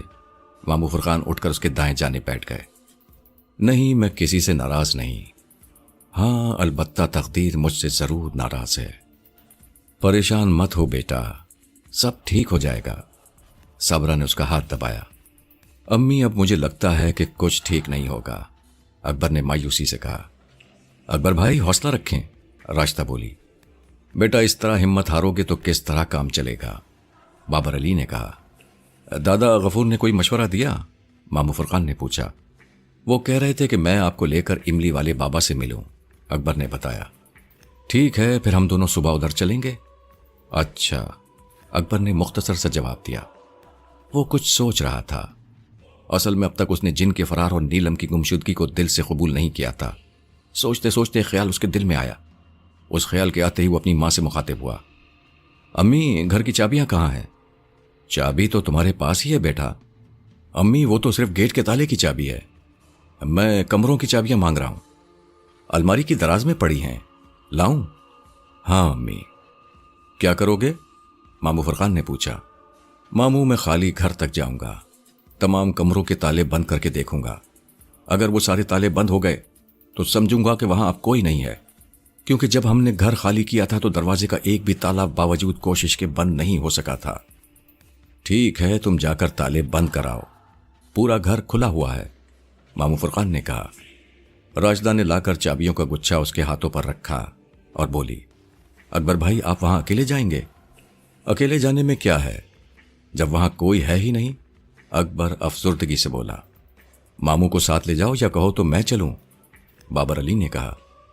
ارے نہیں ابو، آپ آرام سے بیٹھیں، میں ابھی آیا، یہ کہہ کر وہ گھر سے نکل گیا۔ گاڑی ابھی گیٹ کے باہر ہی کھڑی تھی۔ گاڑی سٹارٹ کر کے اس نے خالی گھر کی طرف موڑا۔ رات ہو چکی تھی۔ وہ خالی گھر پہنچا تو گھر تاریکی میں ڈوبا ہوا تھا۔ اس گھر کو دیکھ کر ایک خوف کی لہر اس کے جسم میں داخل ہوئی۔ اس نے ہمت کر کے گیٹ پر پڑے تالے کو کھولا اور گیٹ کے دونوں پٹوں کو زور سے دھکا دیا۔ گیٹ کھلتا چلا گیا۔ وہ اللہ کا نام لے کر آگے بڑھا۔ سب سے پہلے اس نے گیٹ اور گھر کے دروازے کی بتیاں روشن کی، پھر وہ گھر کے اندر داخل ہوا۔ اب وہ ہر کمرے میں داخل ہو کر لائٹ چلاتا جا رہا تھا۔ پھر سب سے آخر میں وہ اپنے بیڈ روم کے دروازے پر پہنچا۔ دروازہ کھولنے سے پہلے اس کے دل کی دھڑکن اچانک تیز ہو گئی۔ اس کمرے سے بہت بھیانک اور دہشتناک یادیں وابستہ تھیں۔ پھر اس نے ہمت کر کے دروازہ کھول دیا۔ کمرے میں داخل ہو کر بتیاں روشن کی۔ سارے کمروں کی طرح سے یہ بھی کمرہ خالی تھا، بالکل ویسا ہی تھا جیسا وہ چھوڑ کر گئے تھے۔ بس ایک فرق تھا، اب اس کمرے کے فرش پر شمع نہیں رکھی تھی۔ اس نے کمرے کے درمیان کھڑے ہو کر چاروں طرف نظریں دوڑائیں۔ اس کی نظریں کچھ ڈھونڈ رہی تھیں۔ وہ نوشتہ دیوار پڑھنا چاہتا تھا، لیکن دیوار پر کچھ لکھا ہوتا تو اس کی نظر میں آتا۔ پھر وہ واش روم میں داخل ہوا، لائٹ روشن کی۔ واش روم میں بھی کچھ نہ تھا۔ اس نے ایسے ہی دروازے کے پیچھے جھانکا، کھوٹیوں پر کچھ نہ تھا، وہ خالی پڑی تھیں۔ لیکن پھر وہ جیسے چونک اٹھا، دروازے کے پیچھے کچھ لکھا ہوا تھا۔ یہ نیلم کی تحریر تھی۔ شاید اس نے اپنی لپسٹک سے قلم کا کام لیا تھا۔ اس نے لکھا تھا، اکبر، میں تمہاری ہوں، مجھے بھول نہ جانا۔ اس تحریر کو دیکھ کر اکبر کے دل میں ایک برچھی سی لگی۔ اس کے سینے کے سارے زخم کھل گئے۔ وہ جو بڑی مشکل سے اپنے آپ پر ضبط کیے ہوئے تھا، ضبط کے سارے بندھن ٹوٹ گئے۔ اس کی آنکھوں میں آنسوؤں کو سیلاب امٹ آیا۔ اس نے دروازے کو پکڑ لیا اور اپنی پیشانی اس تحریر پر رکھ دی۔ اب وہ سسک سسک کر رو رہا تھا۔ اس کے جسم پر لرزہ طاری تھا اور دکھ آنسو بن کر اس کی آنکھوں سے بہہ رہے تھے۔ نیلم، میری نیلم، تم کہاں چلی گئی؟ تم مجھے اکیلا کیوں چھوڑ گئی؟ اب میں کیا کروں نیلم، میں کیا کروں؟ نیلم، میری نیلم۔ اس کے آنسو اور اس کی آہ بکا، اس کی پکار اگر کوئی سن لیتا تو اس کا دل دہل جاتا۔ وہ دروازے سے چپکا جانے کتنی دیر روتا رہا۔ تب اچانک اسے احساس ہوا جیسے کسی نے اپنا نرم ہاتھ اس کے کندھوں پر رکھا ہو۔ اکبر نے فوراً پلٹ کر دیکھا، لیکن وہاں کچھ نہ تھا۔ اب وہ اپنے آنسو پونچھتا ہوا واش روم سے نکل آیا۔ چند سیکنڈ وہ کمرے میں کھڑا ہوا، پھر اس نے کمرے کی بتی بھی بند کی اور باہر آ گیا۔ اس کے بعد اس نے تالے میں چابی لگائی، تالا بند ہو گیا۔ پھر اس نے ایک ایک کر کے سارے گھر کی بتیاں بجھا دیں اور سب کمروں کو مقفل کر دیا۔ پھر اس نے کمرے کے بڑے دروازے میں چابی گھمائی، وہ بھی بند ہو گیا۔ تھکے قدموں سے چلتا اور بھیگی آنکھوں سے دیکھتا اور ٹوٹے ہوئے دل سے سوچتا ہوا وہ گیٹ تک پہنچ گیا۔ گیٹ بند کر کے گاڑی میں بیٹھا اور گھر کی طرف چل دیا۔ اب اسے یقین ہو گیا تھا کہ اس خالی گھر میں جن ہے نہ نیلم۔ گاڑی چلاتے ہوئے بار بار اس کی آنکھوں کے سامنے نیلم کی تحریر آ رہی تھی، اکبر، میں تمہاری ہوں، مجھے بھول نہ جانا۔ کریم کلر کے دروازے پر لکھی ہوئی یہ سرخ تحریر اس کے دل پر چھریاں چلا رہی تھی۔ اس کا دل ڈوب ڈوب جاتا تھا۔ وہ بمشکل اپنے گھر کے دروازے پر پہنچا۔ گیٹ کھلا ہوا تھا۔ اس نے گاڑی اندر جا کر پارک کی اور گھر میں داخل ہوا۔ گھر میں اس نے کسی سے کوئی بات نہ کی۔ صابرہ نے اکبر کے پیچھے جانا چاہا تو بابر اور مامو فرقان دونوں نے اسے اشارے سے منع کر دیا۔ اسے مت چھیڑو، اس کا چہرہ تو دیکھو، کیسا لگتا ہے، جیسے بہت رو کر آیا ہو۔ صابرہ نے بڑے دکھ سے کہا، اسے اب تنہا چھوڑ دو، تم اس کے پاس جاؤ گی تو وہ اور روئے گا اور دکھی ہوگا۔ بابر نے کہا، جاؤ دیکھ آؤ۔ مامو فرقان نے اجازت دی۔ وہ جانتے تھے کہ صابرہ اپنی ممتا سے مجبور ہے۔ صابرہ نے فوراً اکبر کے کمرے کا رخ کیا۔ یہ اچھا تھا کہ اس نے اپنا دروازہ اندر سے بند نہیں کیا تھا۔ اس نے آہستہ سے دروازہ کھول کر اندر جھانکا۔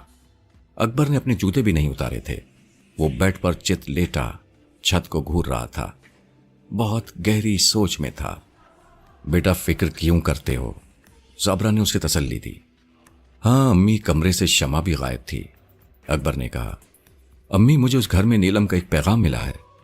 کیسا پیغام؟ صابرہ یہ کہہ کر اس کے نزدیک بیٹھ گئی۔ واش روم کے دروازے کے پیچھے لپسٹک سے لکھی ہوئی نیلم کی تحریر موجود ہے۔ ہائے! صابرہ کو بڑی حیرت ہوئی۔ کیا لکھا ہے وہاں؟ امی پھر اکبر سے کچھ بتایا نہ کیا۔ اس کی آنکھوں میں آنسو امڈ آئے۔ وہ اپنی ماں کی گود میں سر رکھ کر رونے لگا۔ صابرہ نے اس سے کچھ نہیں پوچھا، بس خاموشی سے اس کے بالوں میں انگلیاں پھیرتی رہی اور اس کی آنکھوں کے آنسوؤں کو اپنے دوپٹے سے صاف کرتی رہی۔ تھوڑی دیر بعد راشدہ کمرے میں داخل ہوئی۔ اس نے صابرہ کے نزدیک آ کر آہستہ سے کہا، امی آپ کو ابو بلا رہے ہیں، تم چلو میں آتی ہوں۔ صابرہ نے اسے جواب دیا۔ اکبر نے اپنا سر صابرہ کی گود سے اٹھا کر تکیے پر رکھ لیا اور دوسری طرف کروٹ لے لی۔ بابر نے قدرے ناراضگی سے کہا، اسی لیے میں تمہیں وہاں جانے سے روک رہا تھا، تم وہاں جم کر ہی بیٹھ گئیں۔ صابرہ نے بابر کی بات کا کوئی جواب نہ دیا۔ مامو فرقان سے مخاطب ہوئی، مامو آپ کو کچھ معلوم ہے کہ نیلم نے اکبر کے نام کیا پیغام چھوڑا ہے؟ نہیں، مجھے تو نہیں معلوم۔ مامو فرقان نے کہا، واش روم کے دروازے کے پیچھے وہ کچھ لکھ کر گئی ہے۔ ابھی یہ باتیں ہو ہی رہی تھی کہ گھر کی گھنٹی بجی۔ مامو فرقان کا لڑکا عرفان حیدرآباد کے ایک بینک میں مینیجر تھا۔ وہ گھر میں داخل ہوا۔ عرفان یہاں اپنے باپ کی تلاش میں آیا تھا۔ مامو فرقان صبح کے گھر سے نکلے ہوئے تھے۔ وہ ابھی تک گھر واپس نہیں پہنچے تھے۔ عرفان گھر پہنچا تو اسے سارے حالات کا علم ہوا۔ مامو فرقان ایک مرتبہ جن کے ہاتھوں زک اٹھا چکے تھے، اس لیے گھر کا کوئی فرد چاہتا نہ تھا کہ مامو فرقان اس معاملے میں خود کو ملوث کریں، لیکن یہ بات کسی میں کہنے کی ہمت نہ تھی، کیونکہ معاملہ رشتہ داری اور انسانی ہمدردی کا تھا۔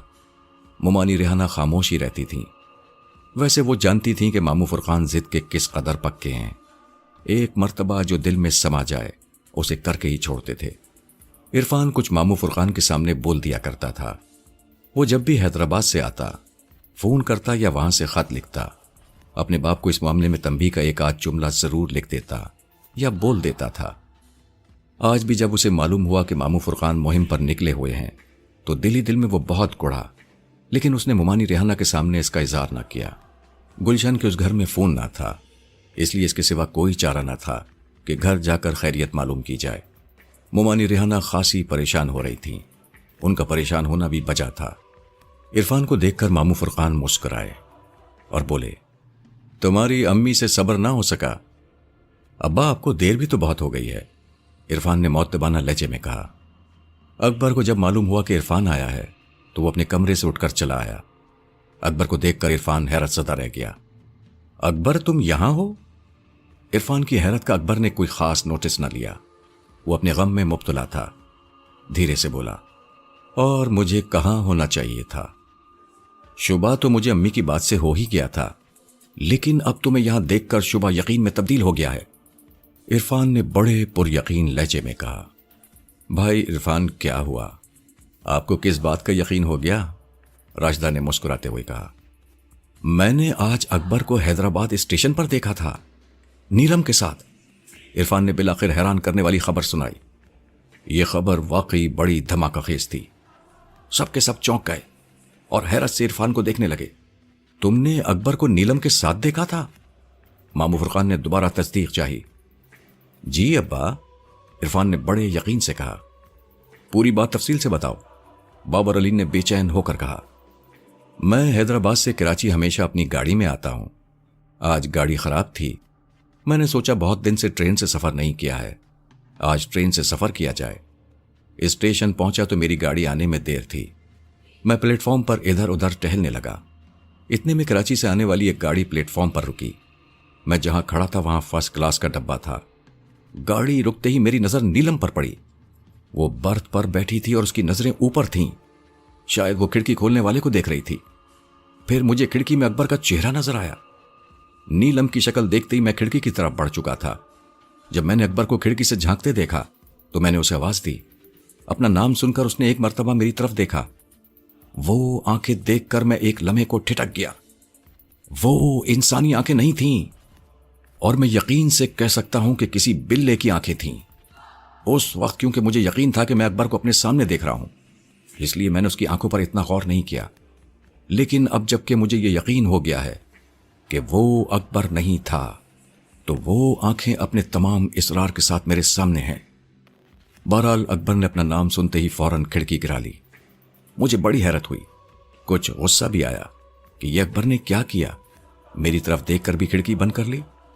क्या इसने मुझे पहचाना नहीं, या अगर पहचान लिया है तो पहचान कर अनजान बन जाना चाहता है। फिर मुझे भी गुस्सा आ गया। मैंने तय किया कि ये अकबर मुझे नहीं पहचानना चाहता तो ना पहचाने। ये अजनबी बन गया है तो मैं भी क्यों ना अजनबी बन जाऊं। बस फिर ये सोचकर मैं खिड़की के सामने से हट आया। कुछ देर के बाद गाड़ी प्लेटफॉर्म से चली गई। घर आया तो सबसे पहले अम्मी से मैंने अकबर की शिकायत की कि वो अपनी बीवी के साथ लाहौर जा रहा था, लेकिन उसने मुझसे स्टेशन पर बात ना की, बल्कि मुझे पहचान कर फौरन खिड़की बंद कर ली। मेरी शिकायत सुनकर अम्मी हैरतज़दा रह गईं। उन्होंने बड़े यकीन से कहा कि वो अकबर नहीं हो सकता, क्योंकि अकबर तो आज सुबह तुम्हारे अब्बा के साथ मलीर इमली वाले बाबा से मिलने गया है। फिर शाम तक अब्बा घर नहीं पहुंचे तो और फिक्र लाहक हो गई। अजीब अजीब वसवसे दिल में पैदा होने लगे। तब अम्मी ने घबराकर मुझे यहां भेज दिया कि सही सूरत हाल मालूम करूं। ये कहकर इरफान खामोश हो गया। इरफान क्या खामोश हुआ, गोया सबकी जबानें सल्ब हो गईं। किसी में हिम्मत ना रही कि सवाल करे। अब सवाल करने की जरूरत भी क्या थी, सब कुछ सामने आ गया था। इमली वाले बाबा के जुमले से इरफान के बयान तक एक ही दास्तान थी। कड़ी से कड़ी मिलती जा रही थी, इसरार खुलते जा रहे थे। अब ये बात सब पर अच्छी तरह अया हो गई थी कि सैयदपुर का जिन खाली घर को खाली कर गया था, और वो अकेला ना गया था, अपने साथ नीलम को भी ले गया था। और किस तरह ले गया था, ये बात भी अब सामने आ गई थी। दादा गफूर ने कहा कि इमली वाले बाबा से रुजू किया जाए। दादा गफूर के इस हुक्म पर अमल करते हुए मामू फुरकान और अकबर ने एक मर्तबा फिर मलीर के जंगल का रुख किया था। जंगल में दाखिल होकर जल्द ही वो उस पगडंडी पर पहुंच गए जो उनकी जानी पहचानी थी और जिसके जरिए आसानी से नहर तक पहुंचा जा सकता था। जंगल बिल्कुल सुनसान पड़ा था। अकबर बड़ा चौकन्ना होकर चल रहा था। उसकी नजरें दाएं बाएं घूम रही थीं। गाहे गाहे वो पीछे मुड़कर भी देख लेता था। अकबर, क्या परेशानी है? मामू फुरकान ने पूछा। जी ये कोई नहीं, उसने मुस्कुराकर जवाब दिया। पगडंडी वाला रास्ता खत्म हुआ तो पथरीला रास्ता शुरू हो गया। फिर वो खत्म हुआ तो अकबर को अपनी बनाई हुई पत्थरों की निशानी दिखाई देने लगी। नहर आ गई थी। फिर वो बाएं तरफ घूम गए। कुछ दूर चले तो इमली का तनावर दरख्त नजर आने लगा। थोड़ा और आगे बढ़े तो उन्हें इमली के दरख्त में बना हुआ वो मेहराबी खोखा खाली नजर आया। उसके खोखे के सामने पड़ा वो भारी पत्थर जिस पर इमली वाले बाबा आसन जमाकर बैठता था, वो भी खाली पड़ा था। इमली वाले बाबा का दूर दूर तक पता ना था। पिछली मर्तबा भी तो ऐसा ही हुआ था कि बाबा कहीं नजर ना आया था, लेकिन जब अकबर ने पानी में जाने की तैयारी की तो बाबा इमली के पीछे से निकल आया था। अब भी यही कयास किया गया कि वो तने के उस तरफ होगा। मामू, क्या करना चाहिए? अकबर ने पूछा। मुझे तो कुछ गड़बड़ नजर आ रही है। खैर, तुम जरा चबूतरे पर जाकर देखो। किस किस्म की गड़बड़ मामू? मुझे यूं लगता है जैसे इमली के दरख्त के पीछे अब कोई नहीं। मैं अभी देखता हूं जाकर। अकबर ने अपने जूते मोजे उतारे, पैंट के पांचे ऊपर चढ़ाए और नहर में उतर गया। अभी उसने पहला कदम ही आगे बढ़ाया था कि एक बंदर दरख्त के पीछे से बरामद हुआ और उचक कर भारी पत्थर पर बैठ गया। अकबर ने दूसरा कदम आगे बढ़ाया तो एक और बंदर दरख्त की ओर से निकला और पत्थर पर बैठते हुए बंदर के सामने जमीन पर बैठ गया। अकबर ने तीसरा कदम बढ़ाया तो एक और बंदर दरख्त के पीछे से निकला। अब अकबर जैसे जैसे कदम बढ़ाता, हर कदम पर एक बंदर दरख्त की ओर से निकलता और बाहर आकर जमीन पर बैठ जाता। पहला बंदर पत्थर के ऊपर बैठा हुआ था और बाकी आने वाले बंदर दायरे की शक्ल में उसके सामने नीचे बैठते जा रहे थे। अकबर को कुछ मालूम नहीं था कि ऊपर चबूतरे पर क्या हो रहा है। चबूतरा अकबर के कद से खासा ऊंचा था। उसे वहां की सूरत हाल सीढ़ियां चढ़कर ही मालूम हो सकती थी। मामू फुरकान नहर के किनारे खड़े थे। उन्होंने बंदरों की पुरस्कार आमद देख ली थी। बंदरों का दरख्त की ओर से निकलना अब भी जारी था। मामू फुरकान को अंदाजा हो गया था कि उन बंदरों के अजाइम क्या हैं। तब उन्होंने अकबर को आवाज दी, अकबर। जी मामू। अकबर ने बढ़ता हुआ कदम रोककर मामू फुरकान की तरफ देखा। वापस आ जाओ बेटा।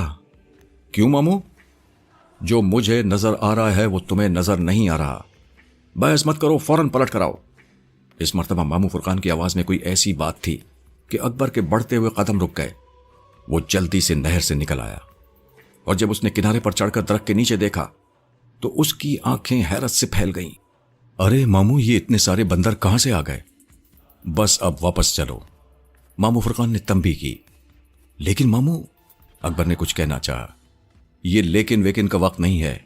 अगर बंदरों ने हम पर हमला कर दिया तो जान बचानी मुश्किल हो जाएगी।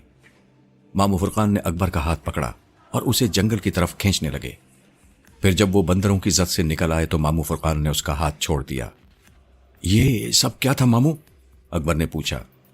ये जंगल का इसरार है, मामू फुरकान ने गोल मोल बात की। और इमली वाले बाबा? वो इस वक्त दरख्त के नीचे नहीं थे। अगर थे तो हमसे मिलना नहीं चाहते थे। ये आप कैसे कह सकते हैं? अकबर ने पूछा। ये मेरा अंदाजा है। तुम जानते हो कि मेरे अंदाजे किस कदर सही होते हैं, मामू फुरकान ने हंस कर कहा। मामू फुरकान का अंदाजा सही था या गलत, इसकी तस्दीक मुमकिन न थी। वो दोनों मलीर के जंगल से मायूस लौट आए। उनकी मुलाकात इमली वाले बाबा से ना हो सकी। अकबर के दिल पर खटासी छा गई। हर सू अंधेरा फैल गया। नीलम खाली घर में मौजूद थी तो कम से कम इस बात की उम्मीद थी कि वो एक ना एक दिन आजाद हो जाएगी। अब वो उम्मीद की किरण भी खत्म हो गई थी। सैयदपुर का जिन नीलम को ले उड़ा था, उसे नहीं मालूम था, उसे क्या किसी को भी मालूम नहीं था कि सैयदपुर का जिन नीलम को कहां ले गया है। अब वो उसे कहां तलाश करेगा, कैसे हासिल करेगा? जिससे मदद की उम्मीद थी वो भी गायब हो चुका था। इमली वाले बाबा की जगह बंदरों से मुलाकात हुई थी। मामू फुरकान और दादा गफूर जैसे बेबस हो गए थे। उनके पास झूठी तसल्लियां रह गई थीं। जिनके खाली घर से चले जाने और इस बात की शहादत मिल जाने के बाद कि नीलम जिनके साथ गई है, इस बात की जरूरत थी कि नीलम के वालिदैन को इस हादसे की इत्तला दे दी जाए। बाबर ने अपने फर्नीचर के शोरूम से लाहौर फोन किया। फैयाज हुसैन अपने दफ्तर जा चुका था। वाजदा घर पर मौजूद थी। उसने चीखते फोन का रिसीवर उठाया। हेलो। हाँ वाजदा, मैं बाबर बोल रहा हूं। बाबर भाई, क्या हाल है? वाजदा ने पूछा। वाजदा, इधर एक हादसा हो गया है, बाबर अली ने अफसुर्दा लहजे में कहा। या अल्लाह खैर। वाजदा ने फौरन अपना दिल थाम लिया। क्या हुआ बाबर भाई? नीलम तो खैरियत से है? वाजदा, नीलम को जिन ले उड़ा है। हाय अल्लाह! यह खबर सुनकर वाजदा पर लर्जा तारी हो गया। वो उसे कहां ले गया है? हाय मेरी बच्ची! कुछ नहीं मालूम, बाबर अली ने मायूसी से कहा। मामू फुरकान के लड़के इरफान ने नीलम को हैदराबाद स्टेशन पर कराची से जाने वाली एक गाड़ी पर देखा था, जिनने अकबर का रूप धारा हुआ था। ओह मेरे खुदा, अब क्या होगा? वाजदा पर लर्जा तारी था। फैयाज कहाँ है? वो अभी अपने ऑफिस के लिए निकले हैं। मैं अभी उन्हें इत्तला देती हूं, वाजदा ने कहा। वाजदा, तुम लोग कराची क्यों नहीं आ जाते? बाबर अली बोला। हाँ भाई, अगर सीट मिल गई तो हम आज शाम ही कराची पहुंच जाएंगे। हाँ तुम लोग आ जाओ तो फिर मिल बैठकर सोचेंगे कि आइंदा क्या करना है। वाजदा और फैयाज हस्ब प्रोग्राम 6 बजे की फ्लाइट से कराची पहुंच गए। दोपहर को फैयाज ने अपने आने की इत्तला दे दी थी, इसलिए अकबर ने उन्हें एयरपोर्ट पर रिसीव कर लिया। वो आए भी और चले भी गए, लेकिन ये बात तय ना हो सकी कि नीलम के सिलसिले में क्या किया जाए। मामू फुरकान भी इस मजलिस मुशावरत में शामिल थे, लेकिन किसी के पास कोई हल ना था। मुख्तलिफ तजावीज़ पेश हुई। کسی نے کہا کہ نیلم کی گمشدگی کی رپورٹ پولیس میں درج کروا دی جائے، لیکن سوال یہ تھا کہ پولیس اس سلسلے میں کیا کر سکتی تھی؟ 2 پولیس افسر پہلے ہی خالی گھر سے سزا پا چکے تھے۔ پھر سوچا کہ اخباروں میں نیلم کی تصویر کے ساتھ ایک اشتہار دیا جائے جس میں نیلم سے مخاطب ہو کر کہا جائے کہ وہ جہاں کہیں بھی ہے فوراً اپنے پتے سے آگاہ کرے۔ پھر یہ تجویز بھی مسترد ہو گئی، کیونکہ یہ کیا ضروری تھا کہ نیلم اس اشتہار کو دیکھ لے گی، جانے جن نے اسے کہاں لے جا کر رکھا ہوگا۔ نیلم میں اتنی عقل تو ہے کہ وہ اگر اس پوزیشن میں ہوئی تو خود ہی اپنے پتے سے آگاہ کر دے گی۔ اس نے اگر اپنے پتے سے آگاہ کر بھی دیا تو اس سے کیا فرق پڑ جائے گا؟ وہ اتنے دن خالی گھر میں رہی تو کسی نے سید پور کے جن کا کیا بگاڑ لیا؟ واجدہ اور فیاض 2 دن کراچی رہ کر واپس لاہور چلے گئے۔ واجدہ کی حالت بہت خراب تھی۔ وہ اس تصور سے ہی کانپ جاتی تھی کہ جن اس کی بیٹی کو اپنے ساتھ لے کے آیا ہے، جانے اس کا کیا حشر ہوگا۔ کراچی سے لاہور تک اس کی آنکھوں سے اشک رواں رہے۔ واجدہ اور فیاض حسین کے لاہور جانے کے بعد ان لوگوں نے کرائے کا گھر چھوڑ دیا اور خالی گھر میں واپس آ گئے۔ خالی گھر میں شفٹ ہونے سے پہلے دادا غفور کو بلوایا گیا۔ انہوں نے اس گھر میں جھاڑ پھونک کی، اس گھر کا چپا چپا دھلوایا گیا، ہر کمرے میں اگربتی جلائی گئی، قرآن خوانی کرائی گئی۔ تب جا کر یہ لوگ اپنے مکان میں واپس آئے۔ پہلی رات اس مکان میں بڑی بے چینی سے گزری۔ یہ لوگ اس مکان میں شفٹ تو ہو گئے تھے، جھاڑ پھونک اور دوسری احتیاطی تدابیر بھی اختیار کر لی گئی تھیں، پھر بھی ساری رات دھڑکا لگا رہا کہ جانے کدھر سے میاؤں کی آواز آ جائے اور سارا معاملہ تلپٹ ہو جائے۔ اکبر نے اپنے بیڈ روم میں سونا چاہا تو کسی نے اسے سونے نہیں دیا۔ نہیں اکبر، ابھی تم وہاں نہ سونا۔ تب اکبر مجبوراً گیسٹ روم میں جا کر سو گیا تھا۔ وہ رات خیریت سے گزر گئی تھی، پھر تمام راتیں خیریت سے گزرنے لگی تھیں۔ کہیں سے کوئی آواز نہ آئی تھی، کالا بلہ دکھائی دیا تھا، نہ کوئی ڈراؤنی شکل نظر آئی تھی۔ گھر میں سکون پھیل گیا تھا۔ گھر میں تو سکون پھیل گیا تھا، لیکن اکبر کا سکون لٹ گیا تھا۔ اب وہ اپنے بیڈ روم میں بھی سونے لگا تھا۔ اس بیڈ روم سے بڑی دہشتناک یادیں وابستہ تھیں۔ ان اذیتناک یادوں کے باوجود اسے اسی کمرے میں سکون ملتا تھا۔ نیلم کا زیادہ تر وقت اسی کمرے میں گزرا تھا۔ وہ اسی بیڈ پر سوئی تھی۔ اس کمرے کی ہر چیز کو اس نے چھوا تھا۔ جب وہ اس کمرے میں داخل ہوتا تو جانے کیوں اسے یہ احساس ہوتا کہ نیلم اس کے آس پاس ہی ہے۔ واش روم کے کواڑ پر لکھی ہوئی اس کی تحریر، اکبر میں تمہاری ہوں، مجھے بھول نہ جانا، بڑا تڑپاتی۔ وہ جب بھی واش روم میں جاتا دروازہ بند کر کے لپسٹک سے لکھے ہوئے ان سرخ لفظوں کو دھڑکتے دل سے دیکھے جاتا۔ وقت گزرنے کے ساتھ ساتھ یہ تحریر ہلکی ہوتی جا رہی تھی۔ اس تحریر کے علاوہ اس کے پاس نیلم کا ایک خط بھی تھا جو اس نے اس گھر میں آتے ہوئے لکھا تھا۔ اپنی مجبوریاں ظاہر کی تھیں اور پیچھا نہ کرنے کی تنبیہ بھی کی تھی۔ دیوار اور کاغذ پر لکھی ہوئی یہ تحریریں اکبر کی زندگی کا اثاثہ تھیں۔ وہ جب بھی اکیلا ہوتا نیلم کے لکھے ہوئے لفظ اس کے ارد گرد رقص کرنے لگتے، جلنے بجھنے لگتے۔ وہ بیڈ پر لیٹ کر آنکھیں بند کر لیتا اور ان محبت بھرے لفظوں کو رقصہ دیکھ کر سو جاتا۔ پھر اس نے نیلم کی اس تصویر کو جس میں وہ دلہن بنی ہوئی تھی خاصا بڑا کروا لیا تھا اور اس 2 فٹ چوڑے اور 2.5 فٹ لمبے چوڑے خوبصورت فریم کو اپنے بیڈ کے سامنے دیوار پر آویزاں کروا لیا تھا۔ وہ لیٹتا تو نیلم کا مسکراتا ہوا پورٹریٹ اس کے سامنے ہوتا۔ نیلم کا حسین چہرہ دیکھتے دیکھتے وہ بے اختیار پکار اٹھتا، نیلم تم کہاں ہو؟ نیلم کہاں تھی یہ کسی کو معلوم نہ تھا۔ ان 2-3 مہینوں میں وہ مختلف شہروں میں دکھائی دی تھی، مختلف لوگوں نے اسے دیکھا تھا۔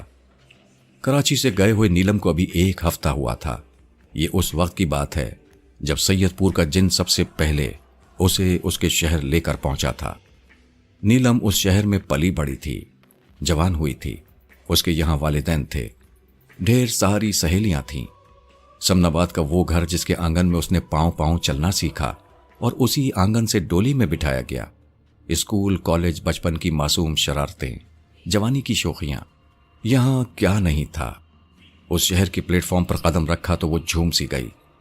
لاہور سے رخصت ہوتے ہوئے اگرچہ اسے زیادہ وقت نہ گزرا تھا، لیکن اسے محسوس ہوا جیسے وہ 1-2 سال کے بعد لاہور واپس پلٹی ہے۔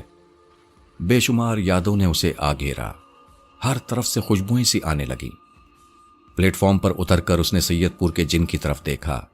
وہ اکبر بنا ہوا تھا، وہ ہو بہو اکبر تھا۔ उसे देखकर ये कोई नहीं कह सकता था कि वो अकबर नहीं है, बस वो अपनी आंखों से मार खाता था। उन आंखों को छुपाने के लिए उसने सियाह चश्मा लगाना शुरू कर दिया था। करल, नीलम मुझसे मुखातिब हुई। हाँ, सैयदपुर के जिन ने उसकी तरफ देखते हुए कहा। क्या बात है? मैं अपने घर जाऊंगी। कहाँ? कराची? सैयदपुर के जिन ने सूटकेस उठाया और आगे बढ़ने लगा। नीलम उसके साथ साथ चलने लगी। नहीं, अपने माँ बाप के घर। लेकिन ये बात तो रास्ते में तय हो चुकी है कि तुम अपने वालिदैन के घर नहीं जाओगी। क्या हो जाएगा अगर मैं चली जाऊंगी तो? अब बेवकूफ़ी की बातें ना करो। तुम अपने घर गई तो बहुत खराबी पैदा हो जाएगी। वो लोग तुम पर कब्जा करने की कोशिश करेंगे, और ये बात तुम अच्छी तरह जानती हो कि अब तुम पर मेरे सिवा किसी का कब्जा नहीं हो सकता। हम उस शहर के सबसे बड़े होटल में ठहरेंगे। तुम जहां कहोगी मैं तुम्हें ले चलूंगा। खूब घूमो फिरो, ऐश करो। हम इसलिए कराची से निकले हैं। ये सुनकर नीलम खामोश हो गई। वो जानती थी कि सैयदपुर का जिन बहुत जिद्दी है। जिस बात की ठान लेता है वो करके छोड़ता है। टैक्सी लेकर वो शहर के एक बड़े होटल पहुंचे। कमरे में पहुंचकर नीलम ने चाय मंगवाई। चाय पीकर वो कुछ देर आराम की गरज से बेड पर लेट गई। सैयदपुर के जिन ने कमरे का दरवाजा बंद किया, और जब वो वापस पलटा तो काला बिल्ला बन चुका था। वो उछलकर बेड पर आया और नीलम के खूबसूरत पैरों से लिपटने लगा। दूसरे दिन वो उसे जहांगीर के मकबरे की सैर कराने ले गया। नीलम का वहां दिल न लगा तो वो उसे रावी किनारे ले गया, कश्ती में बिठाया। सैयदपुर के जिन ने इंसानी रूप जरूर ढाल लिया था, लेकिन वो इंसान न था, इसलिए उससे कहीं ना कहीं गलती जरूर हो जाती थी। कभी वो चश्मा लगाना भूल जाता तो नीलम उसे टोकती। उस वक्त वो कश्ती के चप्पुओं से चलाते चलाते जिन बन गया था। नतीजे में कश्ती खुद ब खुद हरकत में आ गई और इस तरह चलने लगी जैसे मोटर बोट चलती है। किनारे पर खड़े लोगों ने उस कश्ती को बड़ी हैरत से देखा, जो बगैर चप्पुओं के चल रही थी। तब नीलम ने घबराकर उसे टोका। करल, ये क्या कर रहे हो? सैयदपुर के जिन को फौरन अपनी गलती का एहसास हुआ और वो इंसान बनकर अपने हाथों से कश्ती को धकेलने लगा। रावी से वापसी पर सैयदपुर के जिन ने अनारकली का रुख किया। वो नीलम को कुछ शॉपिंग कराना चाहता था। नीलम ने अनारकली के बानो बाजार में अपनी पुरानी दुकान का रुख किया।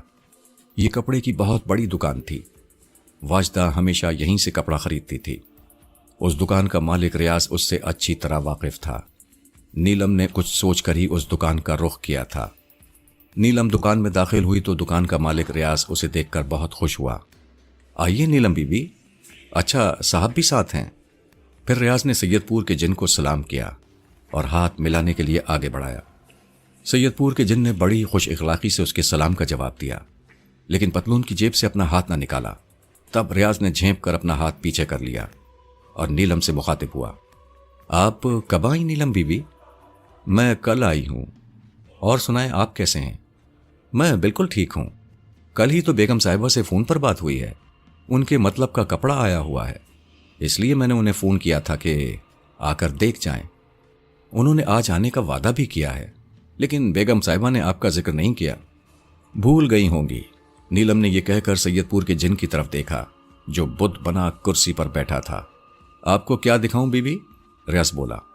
कोई नया कपड़ा आया हो तो बताएं। फिर नीलम ने 2 सूटों का कपड़ा खरीदा, अदायगी की, और वो दोनों बानो बाजार से निकल आए।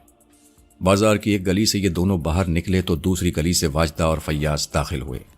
सैयदपुर के जिन को इंसानों के दरमियान रहकर बेचैनी शुरू हो जाती थी।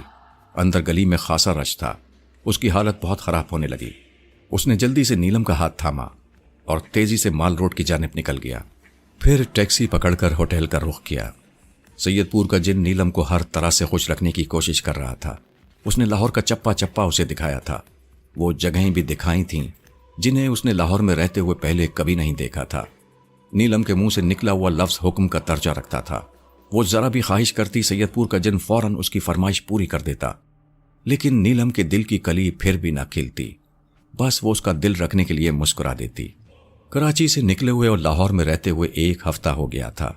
सैयदपुर का जिन हर वक्त उसकी नास बर्दारियों में लगा रहता। उस वक्त भी वो होटल के कमरे में उसकी नास बर्दारियों में मसरूफ था। नीलम कुर्सी पर बैठी थी और वो सामने बैठा उसे मोहब्बत पाश नजरों से देख रहा था। उस वक्त वो शहजादे के रूप में था और उसे टिकटिकी बांधे देखा जा रहा था। तुम क्या देख रहे हो? क्या मुझे खा जाने का इरादा है? मैं तो तुम्हें बड़ी मोहब्बत की नजर से देख रहा हूं। मोहब्बत की नजर। नीलम ने नफरत से होंठ सुकेड़े।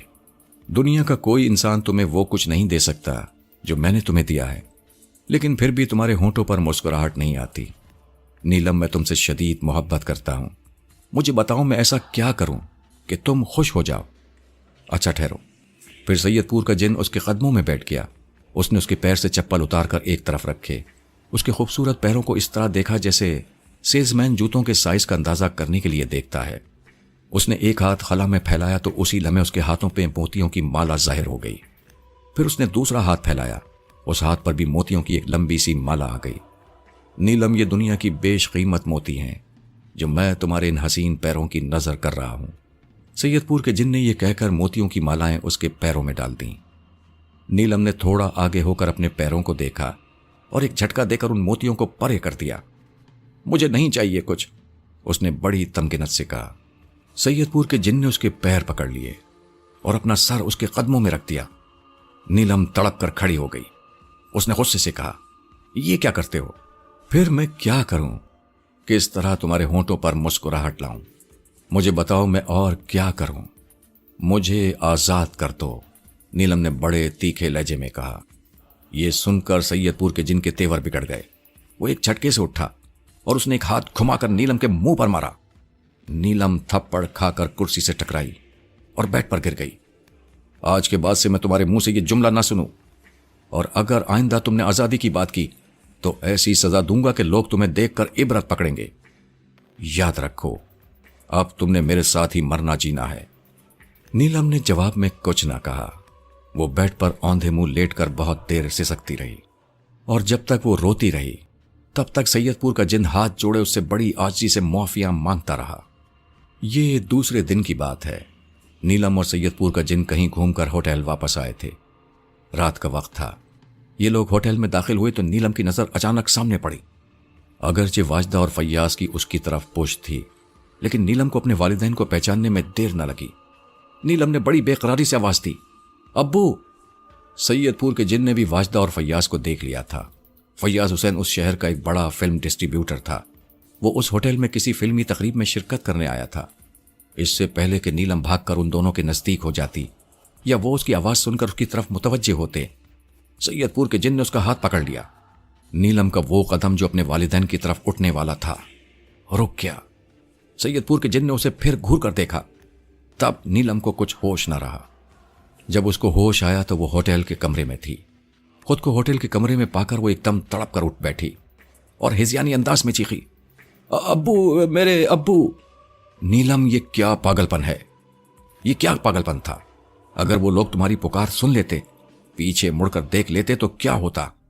काश वो मेरी आवाज सुन लेते, नीलम ने बड़ी हसरत से कहा। वो अगर तुम्हारी आवाज सुन लेते, पीछे मुड़कर देख लेते तो क्या होता? कुछ नहीं होता, बस एक तमाशा होता। वो तुम्हें मुझसे छीन कर नहीं ले जा सकते थे। अगर वो ऐसा करते तो नुकसान उठाते। अब मैंने फैसला किया है कि हम मजीद इस शहर में नहीं रहेंगे। नीलम ने कोई जवाब ना दिया। वो क्या जवाब देती? वो जानती थी कि सैयदपुर के जिनके फैसले अटल होते हैं।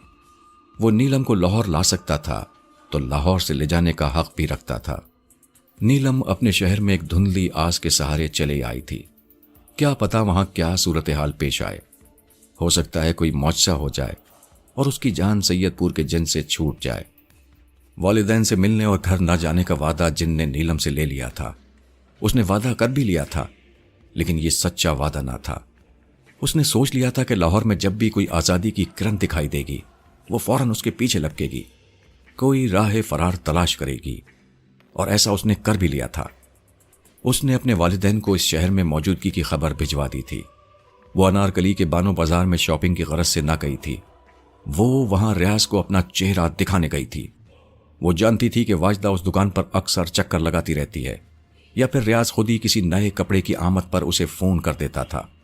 उसे मालूम था कि रियाज उसे अपनी दुकान पर देखेगा तो उसकी आमद का जिक्र जरूर करेगा। इस तरह वाजदा और फैयाज हुसैन को उसके लाहौर में होने का इल्म हो जाएगा, और हुआ भी ऐसा ही था। उसकी ये तरकीब कामयाब हो गई थी। दुकान पर पहुंचकर उसे मालूम हुआ था कि वाजदा आज दुकान पर आने वाली है। अगर वो कुछ देर और वहां ठहर जाती सैयदपुर का जिन उस बाजार से निकलने की कोशिश ना करता तो दुकान पर उसकी वाजदा और फैयाज से मुलाकात यकीनी थी। उस दिन वो एक गली से निकले थे, दूसरी गली से उसके वालिदैन दाखिल हुए थे। रियाज ने उन्हें खुशामदीद कहने के बाद सबसे पहले नीलम का जिक्र किया। बेगम साहिबा, नीलम बीबी आई थीं, उनके साहब भी साथ थे, वो अभी 2 सूटों का कपड़ा लेकर गई हैं। नीलम बीबी? वाजदा ने बड़ी हैरत से कहा और फिर फैयाज की तरफ देखा। फैयाज ने आंखों आंखों में वाजदा को इशारा किया। वो नहीं चाहता था कि दुकान के मालिक रियाज को नीलम के बारे में किसी बात का इल्म हो। फिर उन्होंने बातों बातों में सारी तफसील जान ली, लेकिन इस तफसील में कोई ऐसी बात ना थी जिससे यह अंदाजा होता कि नीलम कहाँ ठहरी है, और जाहिर है इस बात का मालूम होना नामुमकिन था। वाजदा और फैयाज ने यह बात समझ ली क्योंकि सैयदपुर का जिन उसके साथ था और उसके सामने वो कोई बात नहीं कर सकती थी। वो उस दुकान तक आ गई थी। यही उसने खासा अक्लमंदी का काम किया था।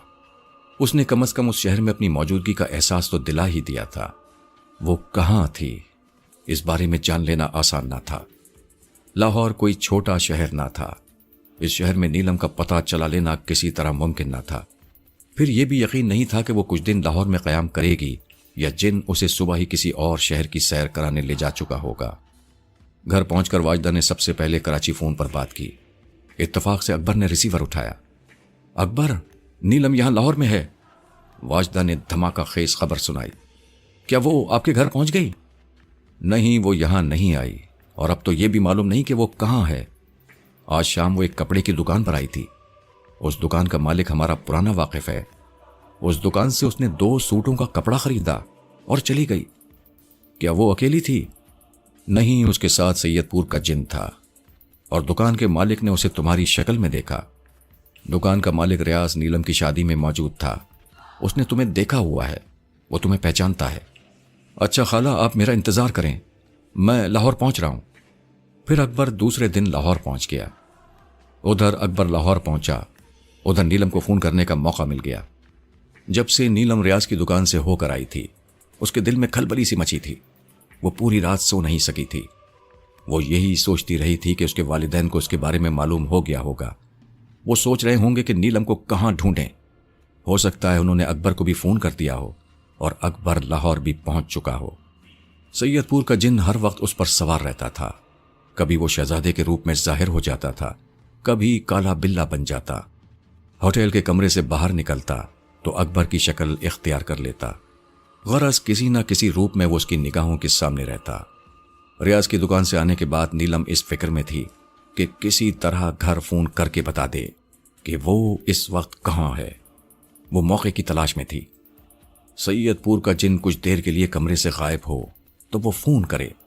फिर उसे मौका भी मिल गया। सैयदपुर का जिन नीलम के नाश्ता करने के बाद कमरे में कहीं नजर नहीं आ रहा था। कुछ देर वो कमरे में इधर उधर बैठती फिरी, कभी लेट जाती, कभी टहलने लगती। वॉशरूम भी गई, लेकिन उसे कहीं उसकी मौजूदगी का एहसास ना हुआ। कमरे में कहीं सैयदपुर का जिन मौजूद ना था। तब उसने जल्दी से रिसीवर उठाकर ऑपरेटर का नंबर मिलाया और उसको अपने घर का फोन नंबर दिया और फौरन ही रिसीवर क्रेडल पर रख दिया। चंद सेकंड्स के बाद घंटी बजी। उसने रिसीवर उठाया। ऑपरेटर ने बताया कि बेल जा रही है। फिर उधर से किसी ने रिसीवर उठाया और आहिस्ता से कहा, हेलो। इस आवाज को सुनकर नीलम के जिस्म में सनसनी फैल गई। उधर से फोन उठाने वाला अकबर था। नीलम, तुम कब आए? तुम कहां हो? अपना पता बताओ। अकबर, मैं। नीलम होटल का नाम और पता बताने लगी थी कि अचानक कहीं से नमूदार होकर काले बिल्ले ने नीलम पर छलांग लगाई। काले बिल्ले का गधे जैसा वजन वो बर्दाश्त न कर सकी। बेड से नीचे कालीन पर गिरी। उसके हाथ से रिसीवर छूट गया। नीलम, खुदा के वास्ते अपना पता बताओ, तुम्हें क्या हुआ? अकबर ने बेकरारी से कहा। तुम कहां हो? जवाब में टेलीफोन पर काले बिल्ले की गुर्राहट सुनाई दी। हेलो, नीलम, तुम कहां हो? नीलम, अकबर चीखा। सैयदपुर के जिन ने इंसानी शक्ल इख्तियार करके रिसीवर खामोशी से क्रेडल पर रख दिया। फोन बंद होते ही अकबर के दिल पर धुआं सा छा गया। नीलम की आवाज सुनकर जो उम्मीद बंधी थी, जो खुशी हुई थी, वो आनन फानन खत्म हो गई।